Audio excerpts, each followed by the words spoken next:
Media Network. wararka Soomaaliya idinkaga helana waxaa ka mid dawladda Soomaaliya oo gaashaanka u daruurtay qorshe ay Kenya ku doonayso in dib loogu dhigo kiiska badda ee hor yaalla maxkamadda cadaaladda adduunka. midowga Yurub oo dalalka Geeska Afrika oo ay Soomaaliya ku jirto ugu deeqay lacag ka badan 105 milyan. boqorka dalka Jordan oo ku hanjabay inuu weerari doono Israa'iil haddii ay isku daydo inay goosato dhulka daanta galbeed ee halii qoreete hay'adda nabad sugidda iyo sirdoonka qaranka Saboloolshe oo sheegay inuu xiriir weyn u dhaxeeyo Al-Shabaab iyo dawladda Qatar. xukuumadda Soomaaliland oo ku dhawaaqday qaab cusub oo loo wajahayo xuska munaasabadda 18 May. madaxweynaha waddanka Mareykanka oo ku goodiyay inuu xiriirka u jari doono waddanka Shiinaha iyo saynisyahanada adduunka oo ku wareersan meero cusub kadibna jaxiimo ugu yeeray. aynu ka horeyna dawladda Kenya ayaa waxa ay dalbatay in dib loo dhigo dhageysiga dacwadda badda ee u dhaxaysa Soomaaliya iyo Kenya ee taalla maxkamadda cadaaladda adduunka. khilaaf horle ayaa waxa uu ka taagan yahay dhageysiga dacwadda badda ee hor yaalla maxkamadda cadaaladda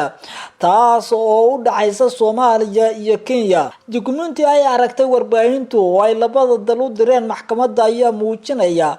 in Kenya ay doonayso in dib loo dhigo dhageysiga dacwadda oo muddo aan la cayimin. dhageysiga dacwadda ayaa loo ballansanaa in dib loo furo hornaanta bisha soo socota ee June. waxaa suurtagal weysay qaranadii dawladda Kenya u doodi lahaa waxayna ku kala xayirmeen deegaano kala duwan sidaas darteedna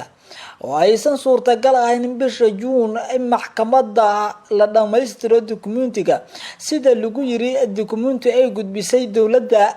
Kenya oo loo diray maxkamadda cadaaladda adduunka ee ICJ.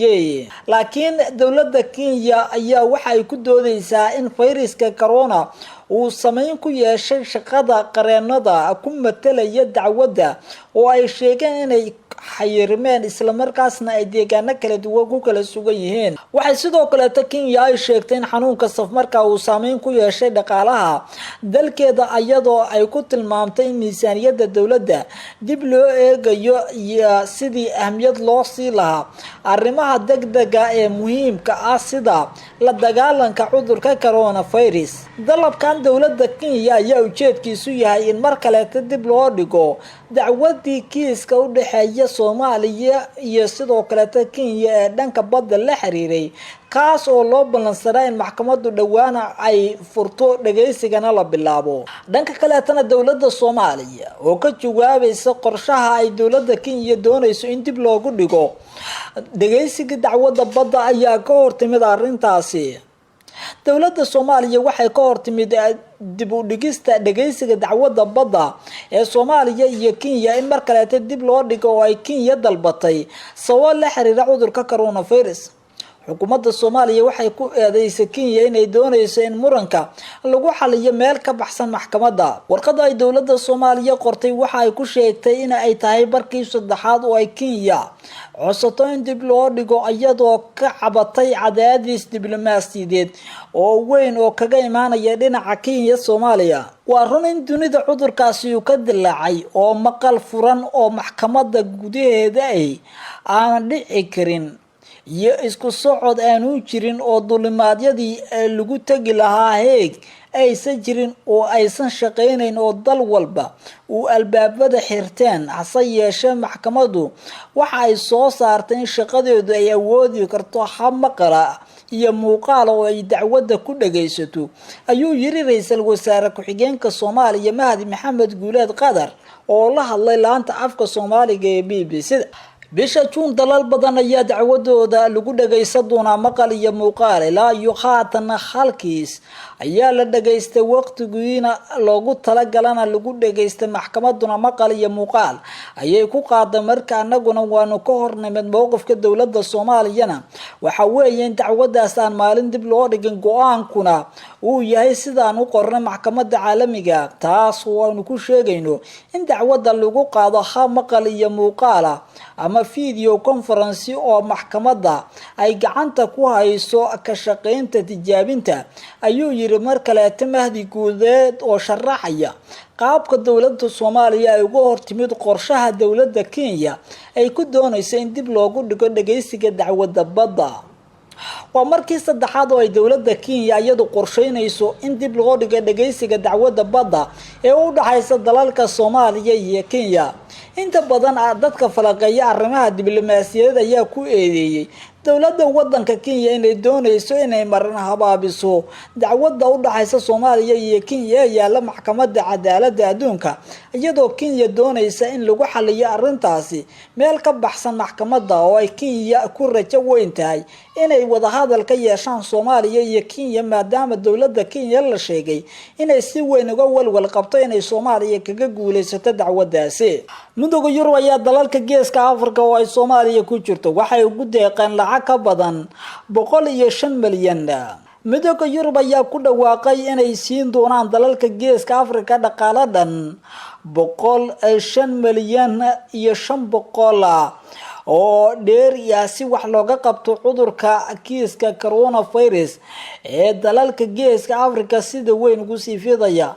Midowga Yurub ayaa sheegay in xaaladda bini'aadantinimo ee gobolku ay sii darnaanayso isla markaasna ay dayacaad badan ka muuqdaan, iyadoo dagaalada hubeysan iyo barakaca iyo abaaruhuna ay soo noqnoqdeen, iyo sidoo kale daadadka oo loo baahan yahay taageero weyn oo Midowga Yurub ay siiyaan dalalka Geeska Afrika. Midowga Yurub waxay go'aamiyeen inuu gacan ka geysto wax ka qabashada baahiyada bini'aadantinimo ee ka jira dalalka Geeska Afrika. Gargaarka Midowga Yurubna waxa uu taageeri doonaa bulshada dhibaataysan, waxa uu xoojin doonaa tillaabooyinka looga hortagayo faafitaanka coronavirus ayaa lagu yiri warbixin ay soo saareen Midowga Yurub. deeqda Midowga Yurub laga heli doono ayaa waxaa loo qaybsan doonaa sida tan oo loo qoondiyay. Djibouti waxaa la siin doonaa 500 oo euro, waxaana sidoo kale la siin doonaa Ethiopia 43 milyan oo euro, halka Kenyana la siin doono 15 milyan oo euro. Soomaaliyana waxaa la siin doonaa 48 milyan oo euro. Qaramada Midoobay ayaa sheegtay in daadad maalmihii la soo dhaafay ka da'ay Soomaaliya ay ku dhinteen dad gaaraya 24 qofood, sidoo kale tan ay barakac xooggan ka dhashay taas oo ka dhacday ilaa 24 degmo. sida lagu sheegay warka ka soo baxay xafiiska isku duwitaanka gargaarka qaramada midoobay ee loo yaqaano OCHA, waxa ay dadaalkan u yimid iyadoo dalalku ay la daaladhacayaan ka hortagitaankiisa cudurka coronavirus ilaa iyo haatanna ay ku dhinteen inta la xaqiijiyay 53 qofood Soomaaliya, isla markaasna ay sii korortay dadka cudurkaasi ku dhacay oo ilaa iyo haatan gaaraya 1284 qofood oo cudurka haleelay. lacagtan ayaa la filayaa in Soomaaliya wax weyn ay ka tarto dhanka ka hortagga cudurka coronavirus. horeyna dowladda Soomaaliya ayaa u dalbatay inay hesho taageero dhaqaale oo ay kula tacaasho cudurka COVID-19. boqorka dalka Jordan Cabdallah labaad ayaa ka digay in qorshaha dowladda Israa'iil ay ku doonayso daanta galbeed inuu hogaamin doono dagaal weyn, isla markaasna ay boqortooyadiisu ay ka fakarayso wax kaaseeto ay ku jirto in ay ka baxdo heshiiskii nabadda ee ay la gashay Israa'iil sanadkii 1994. ma doonayno inaynu hanjabaad samayno ama inaynu abuurro jawi muran, balse waxaynu ka fakaraynaa wax kaaseeto, ayuu yiri boqor Cabdallah asagoo la hadlaya wargeys ka soo baxa wadanka Jarmalka. waxayna ahayd mar wax laga weydiinayay suurtagalnimada inuu ka baxo heshiiskii wada Carba, isla markaasna ay kaloreeta kala saxiixdeen Israa'iil iyo Jordan. ayaa Israa'iil iyo daanta galbeed la wadaagto xuduud dhan 335 kilomitir, waxaana wada shaqeyntooda aad uga faa'iideysta militariga iyo sirdoonka Israa'iil. dowladda isbahaysiga Israa'iil ee uu hogaaminaya ra'iisul wasaare Benjamin Netanyahu ayaa la filayaa inay ku dhawaaqdo qorshe ay ku sheeganayso madax banaanida dooxada Jordan iyo deegaanada Yuhuudda ay ku leedahay dhulka reer Falastiin, iyada oo Mareykanku taageerayo. waan ku raacsanahay dalal badan oo Yurub iyo beesha caalamka in sharciga ciidda ugu awooda badan lagu dhaqi doono bariga dhexe ayuu yiri boqor Cabdalla asagoo intaas ku daray in xalka labada wadan uu yahay qorshaha kaliya ee horay loogu socon karo. boqorka wadanka Jordan waxa uu sheegay in haddii burburto dowladda wadanka Falastiin inay jiri doonto qaska iyo xagjirnimada dheeriga isla markaasna uu gobolka ka dhici doono dagaal haddii Israa'iil ay goosado daanta galbeed ee bisha Juulaay. wuxuuna sheegay inay hogaamin doonaan dagaal weyn oo ay la gasho boqortooyada reer Haashim ee Jordan sida uu sheegay Cabdalle. bishii September militariga Jordan ayaa fuliyay dholotus military oo laga sameeyay xuduudka galbeed ee buuraleyda ee lala wadaago wadanka Israa'iil iyadoo isku diyaarinayay suurtagalnimada duulaan heshiye oo ku yimaan kara wadanka Jordan. dholotuskaas oo ay ka qayb galeen boqor Cabdalla iyo ra'iisul wasaare Umar al-Rasaas iyo xubno sarsare waxay soo jeediyeen in indhaha warbaahinta Israa'iil ay aragto xiisada gobolka inay sare u sii kacayso. boqorka dalka Jordan Cabdallaha labaad waxa uu ku andacoonayaa haddii Israa'iil ay sii wado daandaansiga iyo wareegitaanka dhulka daanta galbeed ee Gaza inay Jordan qaadi doonto dagaal ka dhana Israa'iil. Israa'iil ayaa wada qorshe ay kula wareegayso deegaano horle oo ka tirsan wadanka Falastiin. Falastiiniyiintuna waxay isku dayayaan inay iska caabiyaan dowladda iyo shacabka duulaanka ee reer Israa'iil. Mareykankuna wuxuu gacan siinayaa xukuumadda Benjamin Netanyahu oo ku taageerayo inay la wareegto deegaano horle oo ku yaala dhulka reer Falastiin gaar ahaan daanta galbeed ee Gaza. dowladaha carabta intooda badan waxay ka soo horjeesteen daandaansiga dowladda Israa'iil iyo deegaameysiga dhulka cusub ee reer Falastiin. weli ma jirto wax xal oo ay gaareen dhinacyada kala duwan ee isku haya arrimaha Gaza, balse Israa'iiliyiintu waxay isku diyaarinayaan deegaameysi dhul hor leh halka Falastiiniyiintuna ay isku diyaarinayaan wax iska caabin iyo nafti hurnimo ay bilaabaan maadaama Israa'iil oo taageero ka helaysa Mareykanka ay si laba jibaarayso inay deegaano hor leh oo ay leedahay Falastiin inay dejiso Yuhuudda reer Israa'iil. taliyihii horeeta hay'adda nabad sugidda iyo sirdoonka qaranka Sanbalolshe ayaa sheegay inuu xiriir weyn ka dhexeeyo al-shabaab iyo dowladda Qatar sidoo hadalka u dhigay. taliyihii horeeta hay'adda nabad sugidda iyo sirdoonka qaranka Soomaaliyeed Cabdullaahi Maxamed Cali Sanbalolshe oo wareysi bixiyay ayaa sheegay in doorka dowladda Qatar ay ku leedahay siideenta gabadhii dhawaan laga sii daayay gacanta al-shabaab ee ilaa iyo sanadkii 2018 ay ku haysteen gudaha Soomaaliya ay muujinayso in door weyn ay ku leedahay dowladda Qatar. Silvia Romano oo 25 jir ayaa dib loogu celiyay dalkeeda wadanka Talyaaniga kadib markii kol horeeta laga afduubtay deegaano ku yaala xeebta gobolka Koonfur Bari ee wadanka Kenya. Sanbalolshe wareysi siinaya telefishinka Al Arabiya ayaa wax badan laga weydiiyay doorka ay Qatar ku lahayd siideenta Silvia, balse waxa uu ka dhawaajiyay inaysan jirin cid ogsooneed xaqiiqda dhabta ee qaabkii al-shabaab looga sii daayay Silvia Romano. lama oga doorka dhabta ee Qatar ay ku lahayd siideenta shaqaalaha gargaarka ee Talyaaniga, balse dadka waxa ay dhami og yihiin in taariikhda ay ku leedahay afduubkii abaabulka iyo sidoo kale wadahadalada lacagta madax furashada ee la sii deynayo kooxda argagixisada ee adduunka oo dhan uu yaqaano inay sii daayaan dad ay haystaan, ayuu yiri Sanbalolshe. taliyihii horeeta ayaa carabka ku dhiftay in Qatar ay door aan caadi ahayn ka ciyaarto arrintan iyadoo xiriir la sameeyay xubnaha ugu jira gudaha al-shabaab sidoo kale tan dad uu sheegay inay ku leeyihiin dowladda dhexe gaar ahaan hay'adda NISA.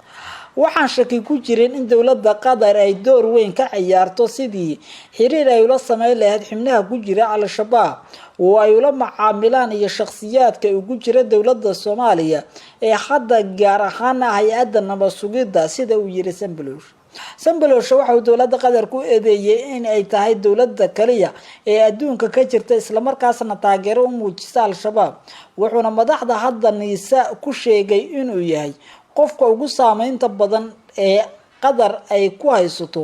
gudaha Soomaaliya. Sambaloshe ayaa sheegay in iminka jirto istiraatiijiyad weyn oo u dhaxaysa dawladaha Qatar iyo Soomaaliya, taasina ay sababtay in ay soo dhaweysato dawladda Soomaaliya madaxda iminka ka arimaysa Qatar iyo lacagaheeda, isla markaasna ay iska fogeeyaan dalalkii kale ee Carbeed sida Imaaraadka iyo Sacuudi Carabiya, sidoo hadalkiisa u dhigay Sambaloshe oo wax laga weydiiyay hadii uu jiro xiriir ka dhaxeeya Al-Shabaab iyo Qatar ayaa ku jawaabay inuu jiro xiriir ka dhaxeeya labada dhinac, balse waxa uu sheegay inuusan xog fiican ka hayn qaabkii loo maray siideynta Selfie Romano. Kadib Sambaloshe waxa uu in yar ka hadlay qaabka ay dawladda Qatar lacagaha ku soo gaarsiiso Al-Shabaab, waxa uu sheegay inuu aaminsan yahay in lacagahaasi loo soo mariyo dad ku jira dawladda iyo ganacsato xiriir la leh hay'adda Qatar. Waxa uu sheegay in eedeymaha loo soo jeediyay Qatar ay ku leedahay xiriir kooxaha xagjirka ah iyo sidoo kale kaalmada dhaqaale iyo maalgelinta howlgallada. Waxa uu sheegay in ay tahay arrin muuqata isla markaasna ay caddahay in taageerada Al-Shabaab ay aad uga hesho dawladda Qatar. Sambaloshe ayaa sidoo kale la weydiiyay saameynta ay ku yeelan karto lacagta. Uu sheegay in dawladda Qatar ay siiso kooxda Al-Shabaab ee xiriirka la leh Al-Qaacida iyo waxa ay ka dhigan tahay in kooxdan ka dagaalanta bariga Afrika. Waxa uu ku jawaabay lacagta madax furashada iyo kuwa kale oo ay Qatar siiso Al-Shabaab waxay wax weyn ka qaadanaysaa weerarada kooxdan ay ka fuliso Soomaaliya, Uganda iyo Kenya, iyo sidoo kale in loo adeegsado weerarada ka dhanka dawladaha Mareykanka iyo Israa'iil, sidoo hadalka u dhigay Sambaloshe sidoo kale waxa uu sheegay in Al-Shabaab ilahaas dhaqaale ay ka saacidi karaan agaasinka weerar argagixiso, askaraynta dhalinyarada iyo hubinta, iyo in ay soo agaasinto qaraxyo ay dhaqaale badan ay ku fuliso iyo dagaalo ka dhaca gudaha Soomaaliya iyo wadamada dariska la ah. Ugu dambeyntii danjiraha ayaa fariin u diray dawladda Qatar oo uu aaminsan yahay inay taageero xoogan ay siiso Al-Shabaab iyo kooxaha argagixisada, asagoo sheegay in dunida oo dhan ay isha ku hayso loona baahan yahay in dawladda Qatar ay wax weyn ka bedesho arrinta iminka taagan ee ku saabsan in lagu eedeynayo inay taageeraan ururada argagixisada. Xukuumadda Somaliland ayaa ku dhawaaqday qaab cusub oo lagu wajahayo xuska munaasabadda 18 May. Xukuumadda Somaliland waxay go'aamisay munaasabadda 18 May loo bedelo caawinaad iyo gurmad bilaadantinimo oo la gaarsiinayo dadka danta yar ee reer Somaliland. Kulan madaxweynaha Somaliland uu hogaaminayo oo yeesheen 5 wasiir iyo maareeyaha hay'adda qaxootiga iyo barakacyaasha Somaliland iyo sidoo kale ka hortagga musiibooyinka iyo kaydka raashinka ayaa loogu qaatay go'aanka in gurmad degdeg la gaarsiiyo danyarta Somaliland. caawinaadan ila lagu kalsoon yahay waxay Garaa TV u sheegeen in ay ka kooban tahay raashin, dawooyin iyo agab ciideed loogu talagalay caruurta iyo sidoo kale agab loogu talagalay in looga hortago cudurka coronavirus. Madaxweyne Biixi ayaa go'aamiyay in caawinaada la gaarsiiyo dad kor u dhaafaya 670,000 oo qoys oo ku nool gobolada Somaliland. Maareynta gurmadkan xukuumaddu waxay u xil saartay wasiirka shaqada iyo arrimaha bulshada Somaliland Marwooyinta Jaamac Gaane, gudoomiyaasha barakacyaasha iyo qaxootiga Cabdikariin Axmed Xinif, maareeyaha kahortagga musiibooyinka iyo kaydka raashinka Somaliland, iyo waliba agaasimaha madaxtooyada Maxamed Cali Bile. Tilaabadan ay xukuumaddu qaadayso ayaa waxa ay tahay mid wax weyn u doonta baahiyada bulshada qoysaska ee tabaaleysan ee ku nool deegaanada Somaliland, iyadoo madaxweyne Muuse Biixi Cabdina uu shaaca ka qaaday in xukuumaddiisu ay u faa'iideyn doonto dadka danta yar iyo kuwa la tabaaleysan dhibaatooyinka ka jira guud ahaan Somaliland. 18 May ayaa xilligii Somaliland ay ku dhawaaqday inay gooni isku taag Soomaaliya inteeda kale ay ka tahay in dib ula soo laabatay midoogii Soomaaliya ay kolkii hore la gashay. madaxweyne Muuse Biixi Cabdi ayaa sheegay in inta lagu bixin lahaa dowladda ciidan iyo sidoo kale soo bandhigitaanka awoodda Somaliland xilligan lagu jiro ay ka wanaagsan tahay in dadka tabaalaysan wax loo taro oo dhaqaale ahaan lagu gaarsiiyo dadkaasi oo iminka u duruufaysan cunto ay cunaan, dhar ay xirtaan iyo sidoo kale agabyo caafimaad oo ay ka hortagaan cudurka COVID-19 oo deegaanada Somaliland kamida meelaha sida weyn ku sii faafayo. madaxweynaha Mareykanka Trump ayaa ku goodiyay inuu xiriirka u jari doono wadanka Shiinaha. madaxweynaha Mareykanka ayaa sheegay inuusan doonaynin inuu la hadlo madaxweynaha wadanka Shiinaha, wuxuuna soo jeediyay in laga yaabo in gebi ahaanba uu xiriirka u jiro dalka labaad ee ugu dhaqaalaha xooggan caalamka. waraysi uu siiyay telefishinka Fox Business, Trump waxa uu ku sheegay inuu aad uga niyad jabsan yahay guuldarrada Shiinaha uu ku xakamay waayay faafitaanka cudurka coronavirus, sida uu sheegay oo iminka halis weyn ku heshiiskii ganacsi ee bishii Janaayo lagu gaaray magaalada Beijing. ma doonayno iminka tan inay dhacdo, Trump ayaa yiri. waxaanu galnay heshiis ganacsi, waxaase iminka muuqata oo aan dareemayna inuu saxaalku ahayn sidii horeete. warqadii lagu qoray heshiiska weli way qoneed, balse waxa yimid safmarkaan mana muuqato ayuu yiri hadda sidii horeete. Trump ayaa wax laga weydiiyay soo jeedin ka timid senator jamhuuriga oo ah in dalku galka loo diido ardada Shiinaha ay codsanaysa waxbarashada xiriirka la leh amniga qaranka. waxa uu sheegay waxyaabo badan oo inuu sameyn karno, waxa ka mid ah in aan gebi ahaanba xiriirka u jarno Shiinaha.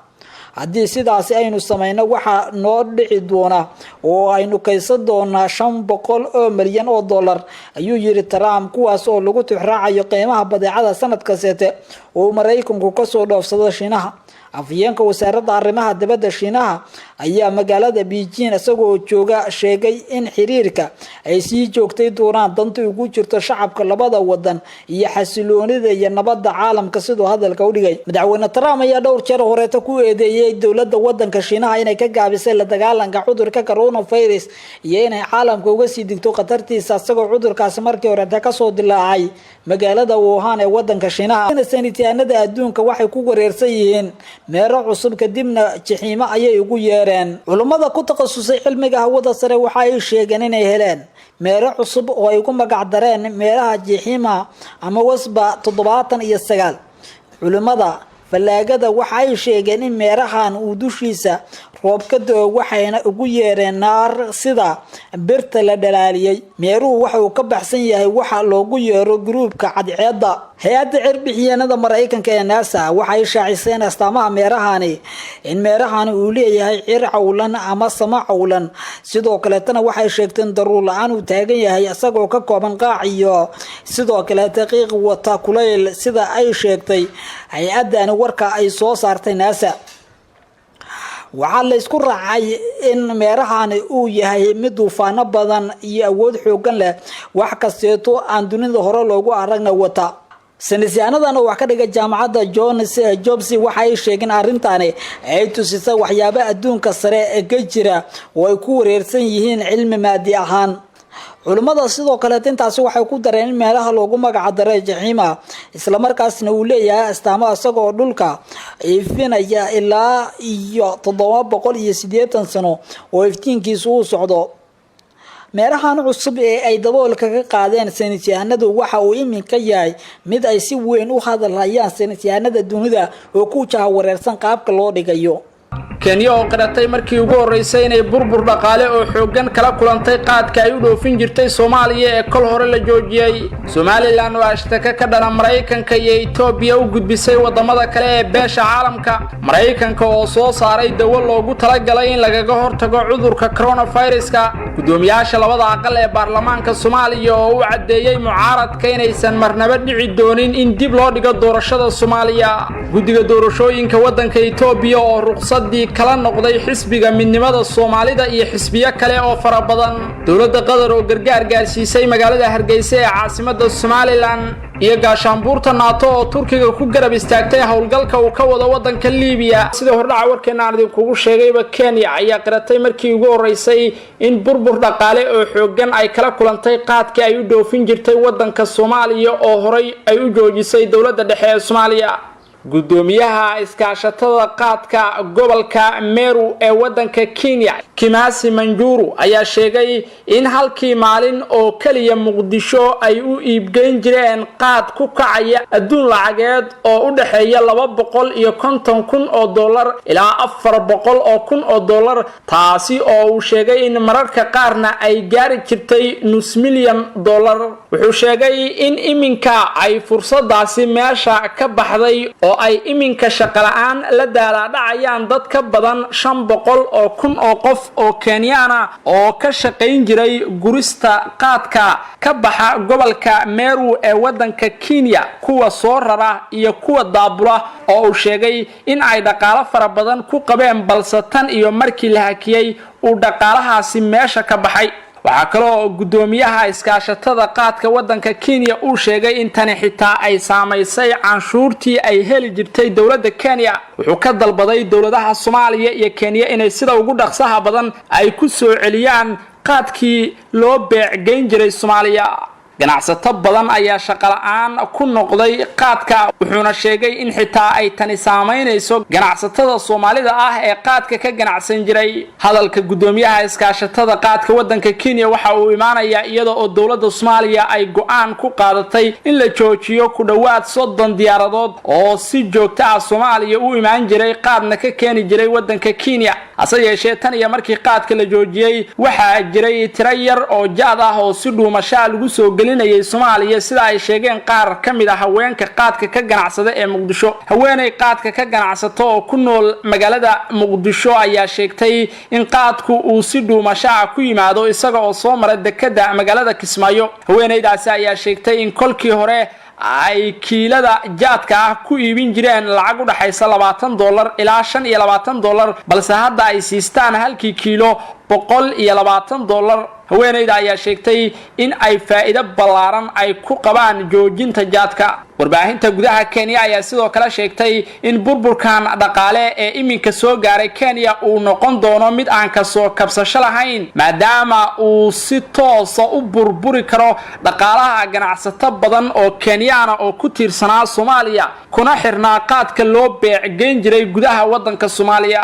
ganacsatada Kenyaanka ayaa iminka sheegay in dhibaatada laga dhaxlayo safmarka COVID-19 ay kaga daran tahay mid dhaqaale ee ka qabsatay qaadka ay u beecgeyn jireen Soomaaliya ee la joojiyay Kenya ayaa muddo dheer faa'iido ballaaran ka helaysay ka ganacsiga qaadka ka baxa dalkeeda ee ay u soo dhoofin jirtay Soomaaliya hase yeeshee suuqa Kenya ayaa mar qura burburay markii ay dawladda Soomaaliya ku dhawaaqday in la joojiyay jaadkaasi oo aan wax faa'iido ah ugu jirin dhinaca Soomaaliya Somaliland ayaa ashtaka ka dhana Mareykanka iyo Ethiopia u gudbisay wadamada kale ee beesha caalamka Somaliland ayaa beesha caalamka u bandhigtay mowqifkeeda ku aadan qaabka wadamada Ethiopia iyo Mareykanku ay u wadaan wada hadallada Somaliland iyo Soomaaliya mas'uuliyiinta Somaliland ayaa xiriirro kala duwan la sameeyay dalalka beesha caalamka ee xiriirka wada shaqeyneed la leh Somaliland kuwaasi oo ay u bandhigeen in Somaliland aanay ku qanacsanayn qaabka awood maquuninta ah ee Mareykanka iyo Ethiopia ay doonayaan inay u wajahaan wada hadallada Somaliland iyo Soomaaliya waxay xukuumadda Somaliland sheegtay in ay diyaar u tahay dib u bilaabista wada hadallada Hargeysa iyo Muqdisho ee istaagay laakiin aanay la dhacsanayn in laga leexiyo jidkii hore oo loo duwo wadiiqo kale oo u muuqata mid loogu cagajuglaynayo Somaliland sida ay sheegeen mas'uuliyiinta Somaliland siyaasiyiinta Somaliland qaarkood ayaa dhowr goor sheegay in ay Ethiopia iyo Mareykanku doonayaan in Somaliland iyo Soomaaliya ay gaaraan isfaham degdeg ah oo ay sida ugu dhaqsaha badan ku midoobaan diblomaasiyiinta ay dawladda Somaliland xiriirka kala duwan la sameysay ayaa la sheegay in qaarkood ay soo dhaweeyeen dooda Somaliland waxaana kulan dhinaca internetka ah oo dhex maray dalalka beesha caalamka ay kaga wada arrinsadeen qaabka ay noqonayaan wada hadallada Soomaaliya iyo Somaliland iyo dooda xukuumadda Somaliland ee ku aadan ashtakada ay ka tahay wadamada Ethiopia iyo sidoo kale Mareykanka diblomaasiyiinta ka socday dhowr dal oo reer Yurub ah sida Ingiriiska Norway iyo dawladda Turkiga oo iyadu kolkii hore garwadeen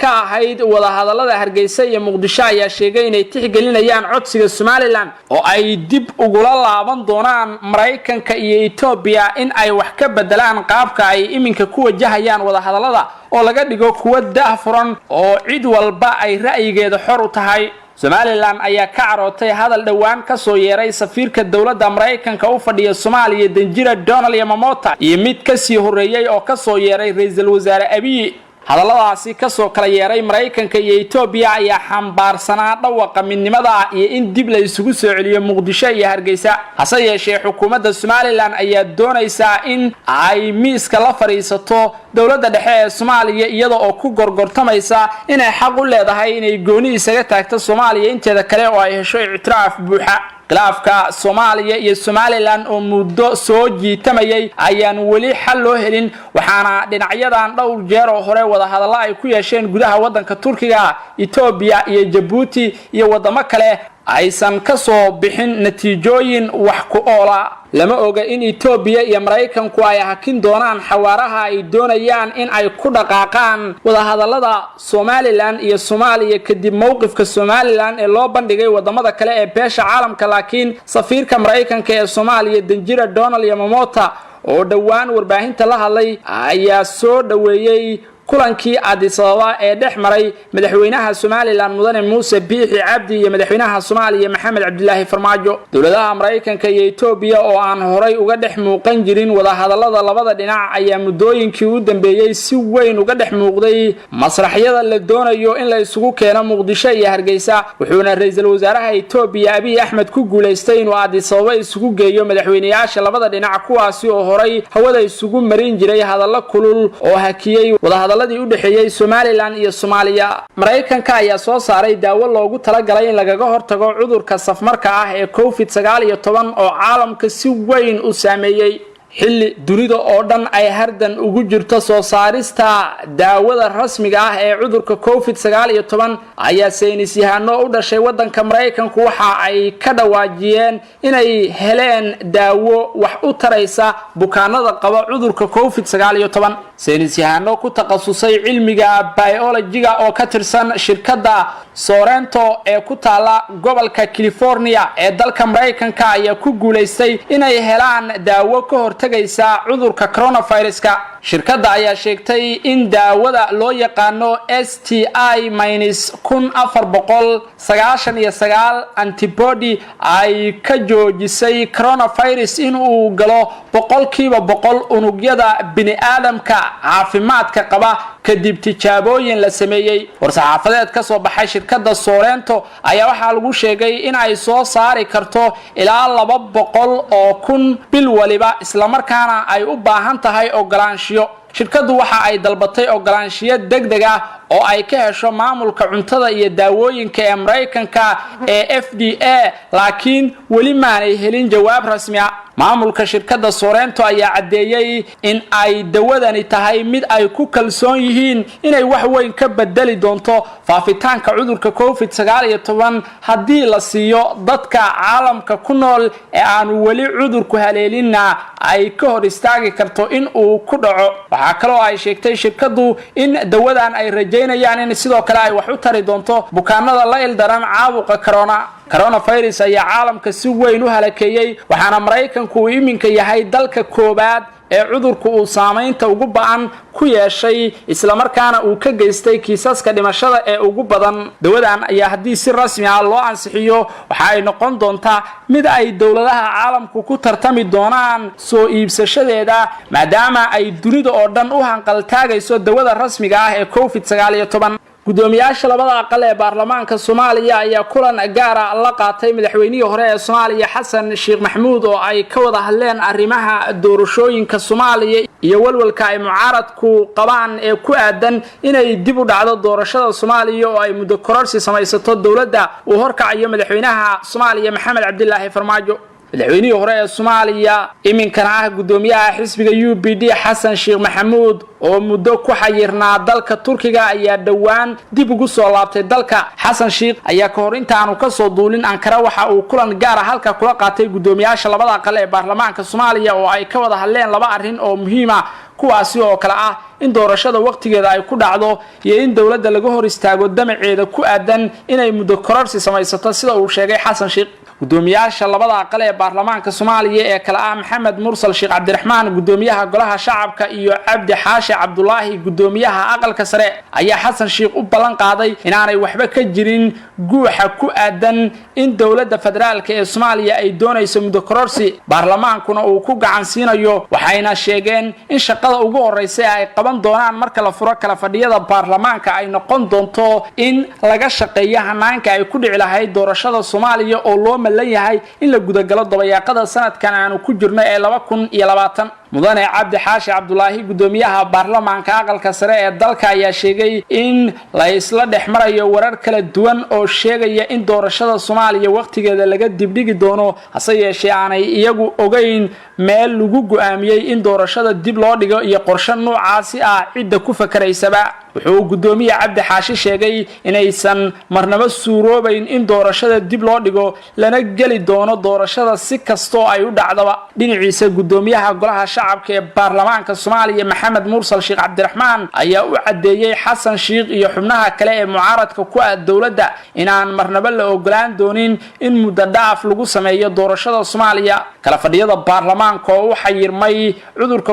COVID-19 dartiis ayuu sheegay in marka ugu horeysay ee la daafuro ay gudagali doonaan diyaarinta qaabka ay doorashadu ku dhacayso iyo sidii loo heli lahaa baarlamaankii bedeli lahaa midka iminka ka jira Soomaaliya soo xulista xubnaha baarlamaanka Soomaaliya ayaa loogu talagalay inay bilaabato dabayaaqada sanadkan qaasatan wixii loo gaaro bisha Oktoobar hase yeeshee maalmihii dambe mucaaradka ayaa walwal balaaran ka qabay in doorashada dib loo dhigo oo ay dhacdo in muddo loogu daro dawladda iminka ka jirta Soomaaliya oo horkacaya madaxweyne Maxamed Cabdullaahi Farmaajo iyadoo oo lagu marmarsiyonayo faafitaanka safmarka COVID-19 iyo marxaladaha kale ee adag ee dalka ka jira sida fatahaadaha iyo dagaalada gudoomiyaha xisbiga UPD madaxweynihii hore ee Soomaaliya Xasan Sheekh Maxamuud ayaa soo dhaweeyay hadalka gudoomiyaasha labada aqal ee baarlamaanka Soomaaliya isagoo sheegay inay kala shaqeyn doonaan sidii lagu gaari lahaa doorashada Soomaaliya ayna ugu dhici lahayd qaab xasiloon oo lagu wada qanacsan yahay guddiga doorashooyinka ee wadanka Itoobiya ayaa ruqsadii xisbinimo kala noqday 27 xisbi oo laba kamid ah ay Soomaalidu leedahay guddiga doorashooyinka Itoobiya ayaa xisbiyadan uu ruqsadda kala noqday u jeediyay eedeymo kala duwan guddiga ayaa sheegay in xisbiyada siyaasadeed oo aan buuxin shuruudihii looga baahnaa in uu ruqsadda xisbinimo kala noqday xisbiyada oo badankooda shuruudihii hore ee u yiilay guddiga doorashooyinka Itoobiya lagu diiwaan galiyay ayuu guddigu dib u habayn ku sameeyay qaabka xisbiyada loo diiwaan galiyo ka hor inta aan la gaarin doorashada guud ee wadanka Itoobiya wuxuuna guddigu sheegay in 13 kamid ah xisbiyada shuruudaha xisbinimo buuxin waayay in ruqsadda xisbinimo lagala noqday sidoo kale 14 xisbi oo guddiga doorashooyinka uu ugu yeeray inay soo dhameystiraan dukumentiyada looga baahan yahay oo aan ka soo jawaabin dalabkii guddiga ayaa iyagana lagala noqday ruqsaddii xisbinimo guddiga doorashooyinka Itoobiya wuxuu intaa ku daray in 106 xisbi siyaasadeed ee dalka Itoobiya ka jira 76 kamid ah oo shuruudihii looga baahnaa soo buuxiyay in loo aqoonsaday xisbinimo xisbiyada siyaasadeed ee ruqsadda xisbinimo lagala noqday waxaa kamid ah 2 xisbi oo deegaanka Soomaalida laga leeyahay kuwaasi oo kala ah xisbiga midnimada Soomaalida iyo xisbiga dhaqdhaqaaqa dimuqraadiyadda shacabka Diilwabi dalka Itoobiya oo ay ka diiwaan gashan yihiin xisbiya siyaasadeed oo ka badan 100 inkastoo ay qaar kamid ah xisbiyadaasi ay qadka ka baxeen oo ay tirada xisbiyada iminka isdhimeen haddana wali xisbiyada siyaasadeed ee dalka Itoobiya ka jira ayaa ah kuwa aad u fara badan dalka Itoobiya oo lagu waday doorashada guud ee 5 sanaba mar la qabto in ay qabsoonto bisha Agoosto ee sanadkan 2020 ayaa dib loo dhigay cabsida cudurka COVID-19 laga qabo awgii inkastoo aan waqtiga rasmiga ah ee doorashadu dhacayso wali la shaacin haddana waxaa diidan qaabka dib u dhigista doorashada iyo go'aanka ay qaateen guddiga doorashooyinka Itoobiya iyo xukuumaddu qaar kamid ah xisbiyada siyaasadeed ee ka jira wadanka wadanka Ethiopia kuwaasi oo eedayn u jeediyay xukuumadda uu horkacayo ra'iisul wasaare Abiy Ahmed oo ay ku eedeeyeen in ay ka shaqeynayso sidii ay muddo kororsi ku samaysan lahayd Ethiopia ayaa iminka laga cabsi qabaa inay wajahdo qalalaasooyin ka dhashay dib u dhaca doorashada maadaama dhowr jeer oo hore wadanka Ethiopia ay ka dhaceen dagaallo dhinaca qowmiyadaha ah oo uu dhiig ku daatay dib u dhaca doorashada Ethiopia ay ka digayaan daneeyaasha beesha caalamku inay saameyn doonto amniga guud ee wadanka Ethiopia inkastoo ra'iisul wasaaraha dawladda Ethiopia Dr. Abiy Ahmed uu sheegay in cidii isku dayda inay qalalaasa ka abuudho wadanka Ethiopia inay talaabo ka qaadi doonaan ra'iisul wasaare Abiy ayaa sheegay in aan loo dul qaadan karin in xasiloonida Ethiopia wax loo dhimo iyadoo lagu marmarsiyo in aan doorashada dib loo dhigi karin waxa kale oo ra'iisul wasaaruhu ugu baaqay shacbiga Ethiopia inay ka qayb qaataan la dagaalanka cudurka corona balse aanay ku mashquulin arrimaha doorashooyinka isbahaysiga gaashaanbuurta NATO ayaa dawladda Turkiga ku garab istaagay dagaalka ay ka wada wadanka Liibiya iyagoo sheegay in General Haftar uu yahay nin afgambi doonaya madaxa guud ee NATO Jens oo la hadlayay wargeyska ka soo baxa Talyaaniga ee Republica ayaa waxa uu xusay in Turkigu uu yahay lafdhabarka NATO isla markaana aysan ka labayn doonin inay taageeraan howlgalka ay xukuumadda Ankara ku gashay gudaha wadanka Liibiya halka oo ay kula dagaalamayso General Khalifa iyo ciidankiisa talaabadan ayaa ka dhigan guul wax ku ool ah oo gaaray Turkiga maadaama uu la kulmayo cadaawad kaga imaanaysa wadamada kale ee Carabeed sida Sacuudiga, Imaaraadka Carabta iyo Masar oo iyaguna gadaal ka riixaya taageero xoogan oo isugu jira mid military iyo mid dhaqaalana u haya hogaamiyaha falaagoobay ee wadanka Liibiya General Khalifa dawladda Turkiga oo ciidankeeda geysay gudaha wadanka Liibiya si ay u garabsiiyaan dawladda ay qaramada midoobay aqoon tahay ayaa wacad ku madhay inay cagta marin doonto ciidanka la baxay ciidamada qaranka Liibiya ee horkacayo General Khalifa kuwaasi oo doonaya iyaguna inay qabsadaan caasimada Tripoli oo ay muddo ku soo siqayeen waxa kale oo dawladda Turkigu ay ku eedeysay generalkaasi in uu dalkiisa ka abaabulayo dagaal sokeeye oo aan dani ugu jirin shacbiga Liibiya dagaalka wadanka Liibiya oo muddo dheer socday ayuu Turkigu sheegay in la gaaray xilligii la soo gabagabayn lahaa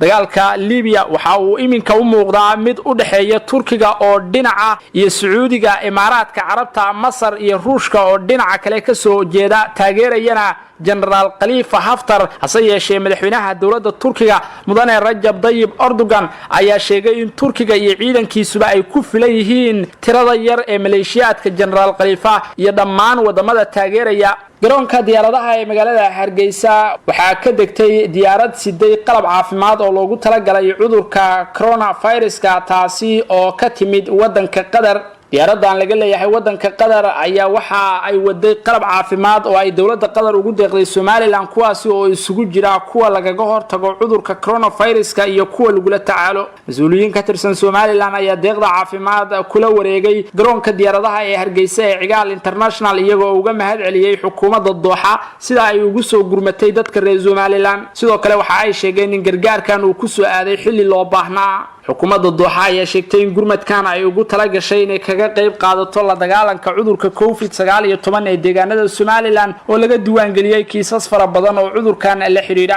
waxa kale oo ay Qatar plan qaaday in ay magaalada Hargeysa iyo Muqdisho geyn doonto qalab caafimaad oo loogu tala galay ka hortagga cudurka COVID-19 dawladda Qatar ayaa saaxiib dhow la ah dawladda federaalka ee Soomaaliya hase yeeshee waxay deeqdaani noqon doontaa tii ugu horeysay ee Somaliland ay geyso maadaama gudaha deegaanada Somaliland ay saameyn ku leedahay dawladda Imaaraadka Carabta oo aanay isku fiicnayn dawladda Qatar hase yeeshee Qatar ayaa iminka bilowday in ay xiriir la yeelato xukuumadda Somaliland si ay isugu daydo in ay sheeda ka saarto xukuumadda Dubai ee xiriirka la leh Somaliland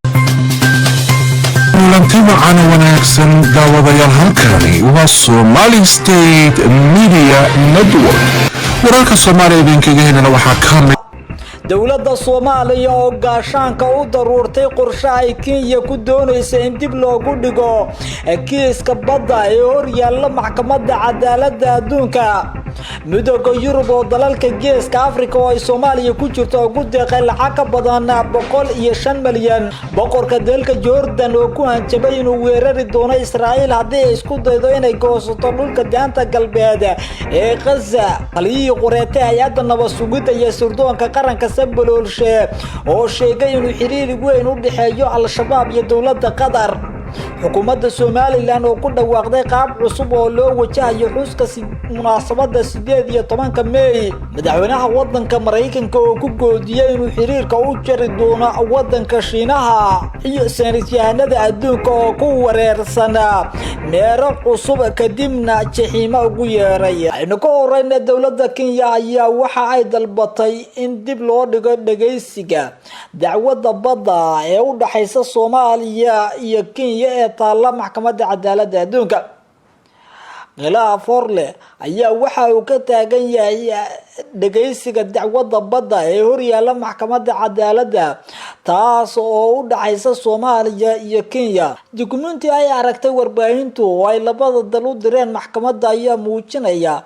in Kenya ay doonayso in dib loo dhigo dhageysiga dacwadda oo muddo aan la cayimin dhageysiga dacwadda ayaa loo ballansanaa in dib loo furo hornaanta bisha soo socota ee June waxaa suurtagal weyse qaranadii dawladda Kenya u doodi lahaa waxayna ku kala xayirmeen deegaano kala duwan sidaas darteedna